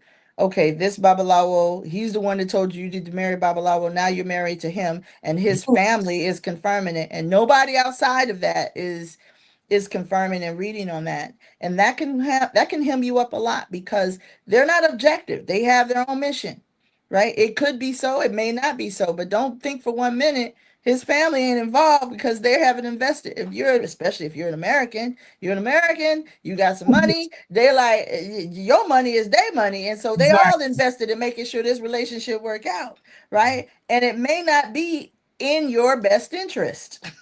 So you have to be mindful of that. That's using wisdom and so on. You have to be mindful of that. It's not to say it's not the case, but it's saying that in a relationship, when it comes to disputes, you need an objective party. You need someone who does not have a personal interest in it, right? To make it go a certain way, to do a certain thing, to work on certain person's behalfs or otherwise, or where one person is benefiting more than the other. Having an objective divination by someone unrelated or unconnected to that particular couple, I find is really helpful and necessary in some cases, to save yourself the challenges that can come down the line. And often we don't often do that. A lot of people don't do that. Yeah. Yeah, I'm not his Ianifa either. Like, Yeah. I mean, we teach each other. We talk all the time. We learn from each other. We pop brain cells back and forth. Baby, we were talking about, different timelines and quantum physics and so on. So it's not that you don't learn from one another. It's that, if I have to go and if I ever have a problem, we haven't had that, but if I have a problem, I'm going to go and say, I need you to read on this. exactly. And You know, what do I need to do? And he's going to go separately and ask. He needs that red on. I was going to ask, you know, this is an interesting comment that somebody said in the comments. It says IFA without Pan-Africanism would be Yeah, a I saw blessing. that too. What do you think about that? Like, now that, you know, more people are practicing Isheshe over here, you're having more kings. You like, he's the king of America. Do you think that people are going to be able to bring more Ifa like to America versus it being having to go to Africa to get initiated and stuff like that? Or do you think that Pan-Africanism can never, like, that Africa could be separate from Ifa? Like, I don't understand this comment. Why somebody Oh, I understand it.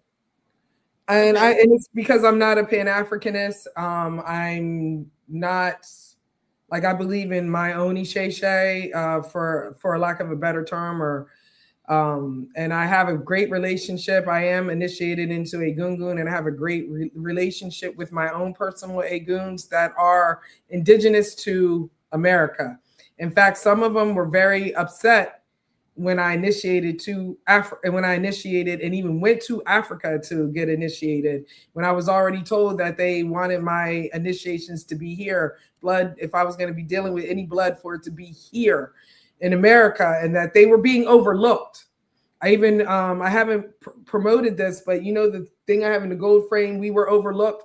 My ancestors gave me this vision of, like, this art piece to put together that says we were overlooked, meaning, like, I have been overlooking a lot of my family that are indigenous to the Americas, meaning, like, we the Chavezes are like the largest land owning people in the northeast part of the United States, and I was neglecting them and only looking at things from across the pond.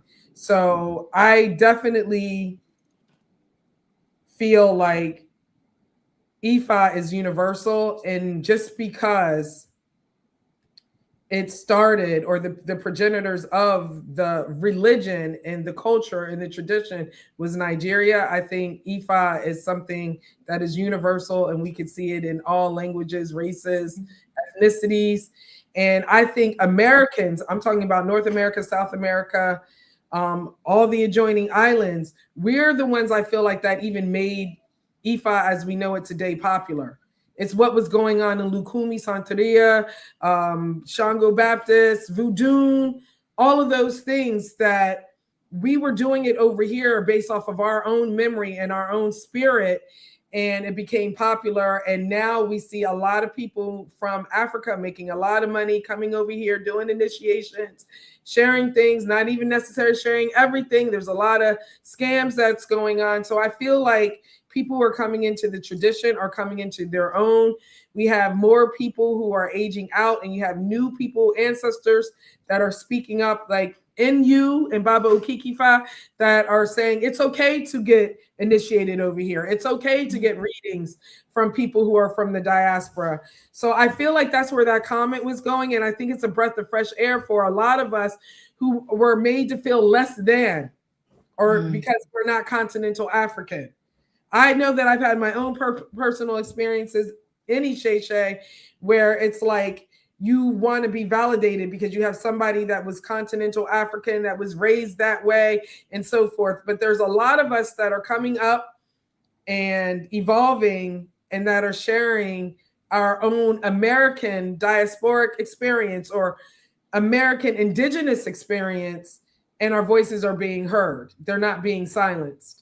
Because it's also showing up in our work. Like IFA is kind of like Missouri. It's like the show me state. Like you either are working well with it or you're not. Like you can't really fake your practice with the Orisha. A lot of people do, but you can't. So, and I believe that we're all from the same source. We're all from the Most High. That's one of the things that my husband, I really love, like his classes. He's like, I am in the love of all, and all love is me. I am one with all, and all is one with me. Like we can succeed as a part of the all or fail as individuals. So I really do believe that. And I feel like we're coming into our own as a part of the all in our own unique way. And we don't need to feel like we're less than in the way that we might use coconuts instead of OB. You know what I mean? We might use a different type of afun, cascara sagrada instead of the traditional afun. We might use, Bacardi instead of gin, or Bacardi rum instead of like a gin. So yeah, I feel like it's really important that it's for those of us who want to separate ourselves from the Pan-Africanist, thought. It's okay. Like, I'm one of those people and I don't feel ashamed about it, because that's what the ancestors and me are saying, that we've always had IFA. We've always had IFA. Like, yeah, we've always had IFA. Like, I have a gift of being able to read the clouds. It was nothing in any like IFA divination that was told to me. It was like by people throwing bones or doing tarot, and I, came into those gifts. And so I'm just, yeah, I'm thankful for the ATRs, but I'm also thankful for the indigenous traditional religions that are not necessarily African. And I'm also one of those people that don't believe that everything started in Africa. And that's a whole nother thing, but I feel like our time is coming. Yeah, for me, I don't consider myself a Pan-Africanist. I consider myself more a spiritualist. I have been on a spiritual path long before I was initiated to IFA. And I have always been dedicated to that spiritual path wherever it took me, through whatever tradition, through whatever lessons. I've always seen myself as a soul inhabiting a human body, learning lessons to evolve and to grow to be my best self, in whatever form that is. So I've always taken that approach. I was in organizations, Pan-African organizations, and so that those Pan-African organizations I find necessary, at least in the beginning. I find purpose in everything. Um, because of our ancestral experience in captivity and hell, even in colonialism or otherwise, we've had a disconnect, and there was a need, and still is, for many of us to connect back. There was a trauma that happened ancestrally that we need healing from. There are disconnects, in one form or another, that we need to connect back to. It's fundamentally ancestral, so it's going to encompass all of those things for our healing. But then there's the Pan-Africanism as it relates to political, right? And as a spiritualist, when it comes to politics, I definitely I don't like politics. I think politics and politics and so on ends up being confining after a certain way. You can use that to say, hey, I need to open up and I need to connect back to all of who I am and my ancestors, the sum total, and so on. But once it moves into politics, politics is not about spirit. And as I said, I'm a spiritualist, so I'm about my personal destiny evolving, and I can't get caught up in politics. If you get too caught up in politics, you get caught in a limitations, and you can't expand beyond those limitations. People get stuck, and that's what I found in noticing many of the Pan African movements. You get to a point, and then they're stuck and they don't grow past that. And that's because you're using man-made logic only to get to where you think you're supposed to be going.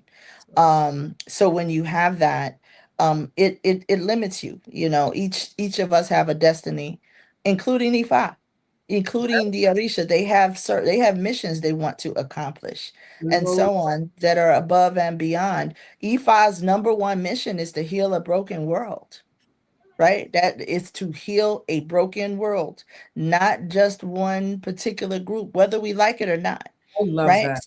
You can't have half healed world, right? You can't have all of us healed and the other half is crazy still, right? To heal a broken world, it means to address all issues of the world in that regard. That is not to say that it is for everyone, but you have to also see Ifa beyond just how it is interpreted through a cultural lens. You have to know that the earth has an Ori. Mm. The earth herself has an Yes. Ori, right? And that the Oh, Irumole are not just in Africa or just in America. There's wind here in the United States. There's wind in Africa. There's wind in China. There is water here. There's water in Africa. There's water in China. And it connects us all. When you look at a global level, it's when you get to the point where you transcend those limitations. So I recognize Pan-Africanism as a path to begin the healing, but not the path to end it. Yeah. Well said. Yeah. I don't know nothing about Pan-African, but I'm gonna say this. I believe in empowerment. I believe in Power what? I believe in empowerment. I Power. believe in I am one who goes to Nigeria and initiate them. Mm-hmm. You get me? Does I'm on a initiation. whole look. I'm able to do initiations here. Everything that I need to learn, I'm able to bring it back here and do. I'm Thank not you. restrained like that. You know, we do work here. We work here. I work here. The earth responds to me here. Nature responds. The water responds to me. If you ever around me, you will feel it. What's going on? The earth responds to me. She the one who called me to this throne. Come Right. on, man. Onile called me through this throne. Sure did. It wasn't man. You get me? So Because there's work to do there's here. work to do here. Like Thank us uniting and healing and building our people here is what we got to do. Yes, we can do Orisha work here. Yes, we can help people find the medicines here and discover new medicines and do new things. Mm-hmm. One thing, I'm not a part of no Pan-Africanism, but I do belong to different organizations. And I'm so used to seeing the great things we do. Yeah. Compared to the world, everybody then wants to copy what we do. They do. We always the trendsetters of everything. Of everything. I mean, you can say, and it's not forced. You get me? It ain't by conquerization or anything. It's just natural. It's just natural. It's the natural ashe that we bring to we bring the it. world. So I love Nigeria. I love Benin. I love the culture. I love seeing, oh, this is the root. Mm-hmm. But I love seeing how we evolve things. How we grow. I love seeing how from our dances, from the mono, from the Dougie to all that, that's still African dance. Right. And it's the same steps, the beats, the same beats in hip hop. You know what I'm saying? So it's like, okay, you need to know the balance within yourself. Yeah. That once you have good teachers, once you have people who can install the good things in you, I'm blessed. I thank Yeye Alaragbo. I thank Omumba Prince and all those who taught me this role. I thank Oloye Oba Motosho for teaching me and guiding me and showing me all these things that to empower me so I can empower them. I don't want to be a cash cow or to be, someone that subjects to people to always have to, stay in a certain place. Yeah. But the freedom and sovereignty that I have, I am grateful for. Yeah. This was great. This Thank has you been so a much. powerful show. Like the words that have been spoken I'm like, it's like poetry. And you know when something is meant to be because it comes together and it flows so easily. This has been a very beautiful show. Thank you so much for having us. I hope the audience has learned a lot. But before we even leave and say our final word, we have to promote the businesses of the individuals on our channel. So the first up we're gonna go to is Drop Squad Kitchen. This is Abundance and her husband's business. They are vegan chefs and they own a restaurant in Dover, Delaware. In Wilmington, Delaware. Oh, is Dover even in Delaware? Dover's an hour away. Okay, in Wilmington, Delaware, called Drop Squad Kitchen. Okay, tell us a little bit about Drop Squad Kitchen for those who just. And if you guys get a chance, if you're ever in Wilmington, Delaware, please support their business. And they also, I think, don't you guys also deliver food and stuff like stuff? Like right before we came, we've switched. We're Drop Squad Institute now. Drop Squad Kitchen is the program of Drop Squad Institute, and so we are out in the community matching people's budget. If you got $100, we'll match you $100, and we will come and do a cooking class and bring samples. And for the people who don't want to learn and just want the food, we have a daily menu that's available. Worldwide, we ship V ribs, New Jerusalem, bacon grease, V steakums. So it's basically you teach a person how to cook vegan food. So a person can like get you guys, and you guys will come to Yes. their house and teach them how to make this delicious looking stuff right here. Your church, your school, your community. We just went to adults with special needs, and we taught them how to make a barbecue jerk chicken salad over kale and taught them how to make the dressings, and they loved it. That's where I was coming from before the show. So that's our new model. We really want to use our gifts that our family has. IFA says that we are a family that wakes up with a smile on our face, ready to receive the people with the blessings on their hands that have the J. You know, they even got bacon grease, but it's vegan bacon grease to make it taste like bacon. Yes. So we teach people how to take their you know that like if you're going to make potato salad, you're going to peel the potatoes. We teach people how to use the potato skins to make bacon, carrot bacon, eggplant bacon, starch bacon. Like we just have range.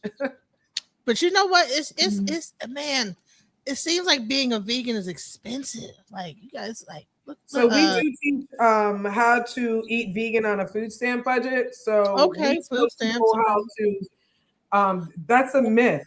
You don't, you know, especially if you're making your own meats. Like, so let's say if you want to go to the store and make some seitan out of vital wheat gluten, I can get a 5-pound bag of flour for $3 and put 10 cups of water with that, wash all the starch out, use the starch water to make pancakes, and that's actually bacon.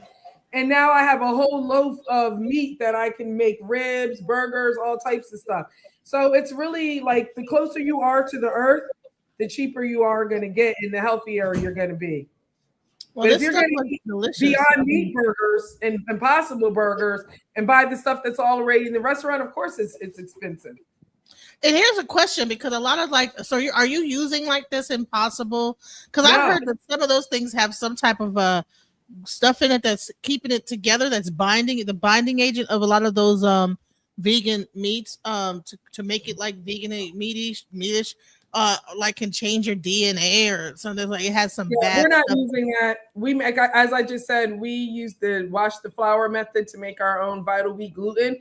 The vital wheat gluten is the protein part of the flour, and that's what our bodies needs. We make tuna out of sunflower seeds or carrots or pumpkin seeds.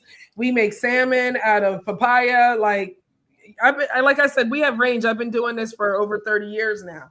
So. Right. Before those things even existed. And I study a lot of indigenous cultures. So I learned how to make the vital wheat gluten or the seitan from studying Asian cuisines. I learned how to make tofu from studying the Asian cuisines. Right. So listen, you guys, please go check out dropsquadkitchen.com. I want you to come and teach me how to cook some vegan. And will. But you know what? I have a low iron.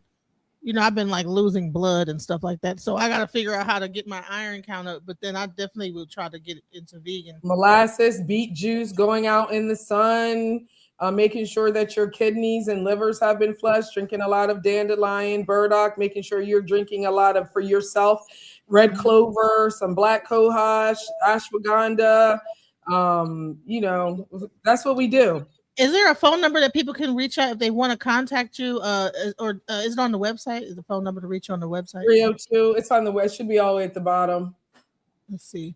If you guys want to contact Abundance, if you are interested in booking her for catering, to learn how to, if you want to book her to get one of her classes to learn how to cook, her phone number is 302 985 3345, and I'll just put that up there just to contact her. You know, and please support her business. I mean, the stuff looks delicious, guys. You know, I'm hungry right now and I haven't eaten. That was I'm not a vegan, but her food is actually very, very good. Oh, really? My husband was not vegan, but the food is very, very good. I had a taboo one year of no chicken, and I had her chicken wings, her vegan wings, and I didn't miss chicken that day. That was yeah, I mean, it looks good. I did a phone consultation with you. Did you ever make him the fried chicken that I showed you how to make? I don't know, but we'll get to it. We can But do another yeah, one. We could do another yeah. one. And now I have it in the back of my head, getting around She to it. Cardi B, I don't cook, I don't clean, you know. No, I didn't say I didn't cook. I'm I just, just I'm just look. I'm just I did. cook. I no. cook. The I mean, kids clean. I got that part of my arm too. That cooking arm, that Me little too. dangling part that let them know you can cook. I Oh, yeah, got me that. too. Okay, you can cook. I You can got cook. it. You passed the test. You can cook. It's there. All right. So, I'm verified. right. Exactly. Okay, you passed the test. You made it. Okay. If you didn't have that, that mean you can't cook. Okay. All right. So let's talk about the business Ashe Soul. So, all Well, right. let me clarify. We're not a business. Okay, Mhm. not a business. We are Okay. not a business. We are a priesthood. We are an Ile. Okay. We are not a So- business. Okay. Ashe Soul is not a business. It is not a business. No, Oh, it is. okay. It is our Ile. We are a nonprofit organization. We are a legal church in the United States. We are also a branch. We have Ogboni, which is also a legal church. So no, we're not a business in that sense. We offer membership. We're a full service Ile. We offer classes. Our classes are through Ori Institute .com. And we are a community, but no, we're not a business. Okay. Sorry about that. But No, it's okay. It's all right. It's okay. I'm We saying also they make have music. We make music. music. We make Orisha music, we call Afro spiritual music.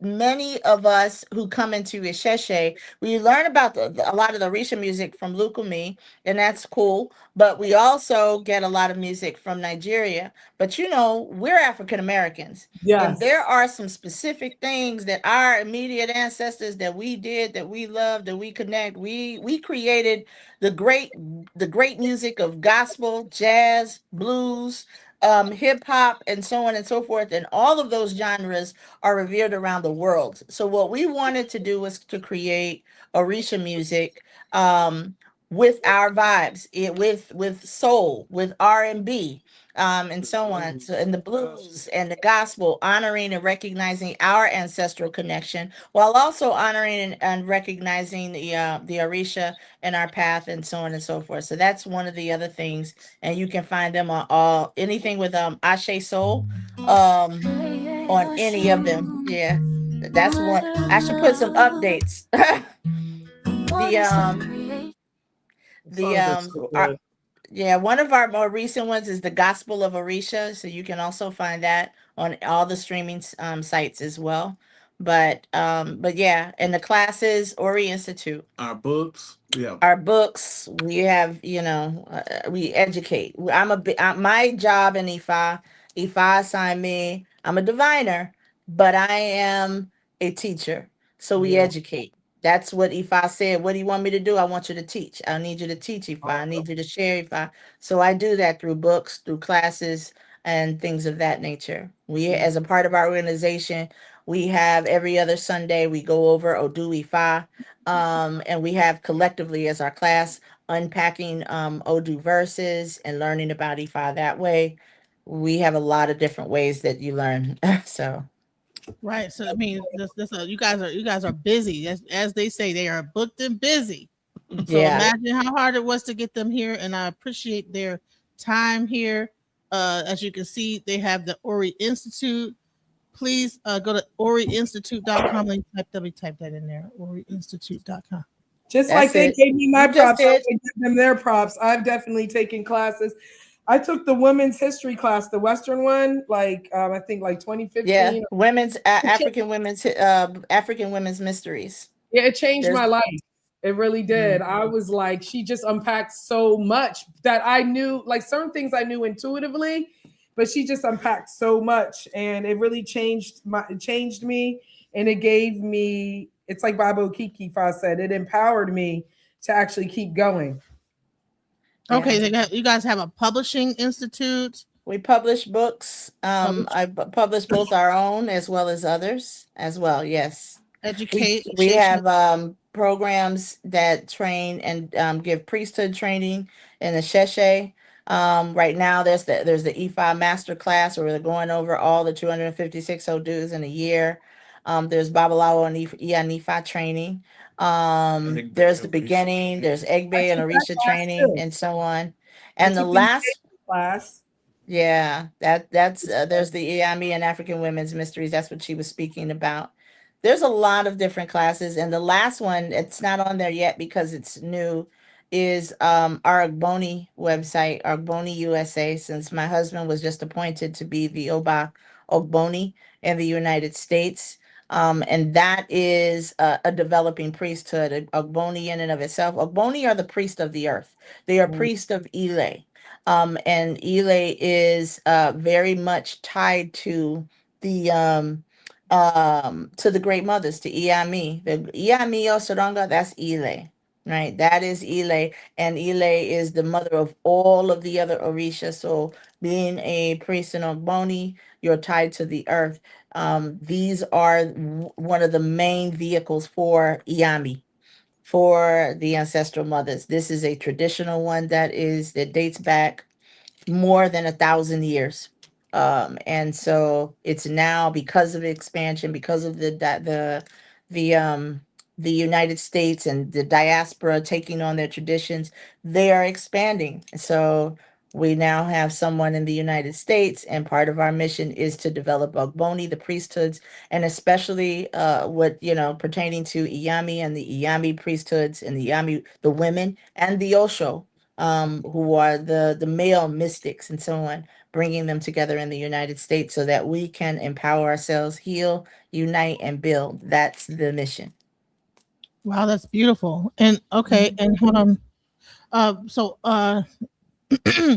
They don't have their phone number on their site, so I assume they don't want their phone number out. But I will give you Text us. right. Send a message, because Right. we just get too much. We get too many. There's Right. some numbers on there, but we just get too much. It's much easier to text us. And we definitely have the ways to get messages and so on to us, rather than calling. Because if we took every call we got, we'd never get anything done, to be honest with you. We'd never get anything done. Because Right. everybody wants to talk. Everybody wants, I just got a quick question. And that quick question becomes a half 30 hour. minutes. And then you have 10 people who had quick questions that day. And so what work did you get done? You 5 hours you spent. So Right. And so is this the link to contact you guys here? yes, that's one of the links that you can use to contact. Right. So if you guys want You to can ask, also, those that are on Facebook, you can also find us on Facebook and message us.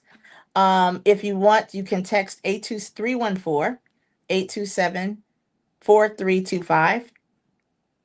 So that's another way to text. all right, so you guys can send a text if you guys have a question.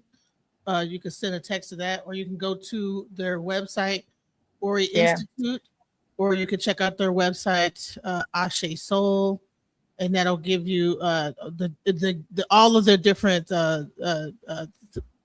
all of them. And for Ogboni, it's ogboniusa.org. So that's the new one. We just haven't had a chance to update. USA. That's coming soon, right? So there's something No, there at it's least. there. It's there. Okay. It's live. Okay, cool. So please check out their website. Please support their businesses. These, not businesses, but just priesthood businesses, elays, all this. Please show your support for them, because in these times when we have so much going on, that's affecting our finances and things like that, trying to take gas prices are getting high and this, that, the other. It's good to have these type of things like veganism. There's a whole tick outbreak that's happening, and it's attacking if you get bit by it, it actually makes it so that you can't eat red meat. It's an allergy that this tick is, and for some reason these ticks are being unleashed onto farmland. I'm not sure if you guys are aware of this. No. It's called the Lone Star tick. I did a show on it the other day. But yeah, so you have to so that's this new outbreak that's happening. I think there was like 200,000 ticks released in California. So yeah, and it's in the grass, and and on top of Lyme disease, it has this other disease that it carries that makes you allergic to. Well, we slaughtered most of our own meat, so we don't necessarily. And she's a vegan, so sometimes you also have to take into consideration what you put in and be mindful of what you bring into your body in and of itself. She's vegan, we're not, but we definitely are very conscious of what we eat, right, and so on. So yeah. So let's give some final words. I think that at this time, this Buy her book. Yes, thank you. Thank you. Yes, thank you. Right. So let's start with you guys. Final words. Oh, Continue to work on oneself. You know, anything that you want to attract to yourself starts with you working on you. Okay. I agree. It don't get no better than that. Right. And you will attract you in every situation. So just be mindful of that. Be mindful of your the mirrors though. The mirrors. Be mindful to your mirror. Wow. That was powerful what you just said there. Mm-hmm. Okay. That's the final word? Oh, yes, that's the final word. All right. What's your final words?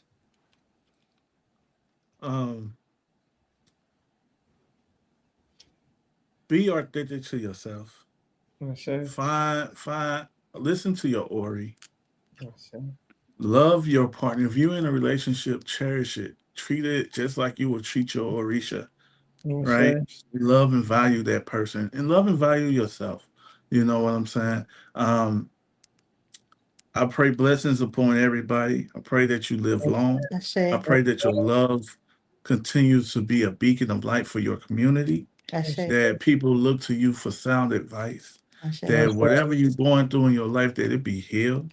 That Ayele, great mother of the earth, with a breast that can feed all. That she bless, protect you, and guide you, and champion you in every way. That the Orisha support you and guide you, but Egbe support, guide you, and protect you. In your Egungun, that they stand for you, they champion you, and they support you. Ashewa. Ashewa. Ashewa. Mm-hmm. Thank you so much, Genesis. Ashe. Just when I thought I couldn't find my way out, yeah, I searched the God in me to find my way out. I know it can seem way out, but the Creator flows to and through me from way out. I'm talking way out, yeah. See if you believe in the God in you, it's a better place.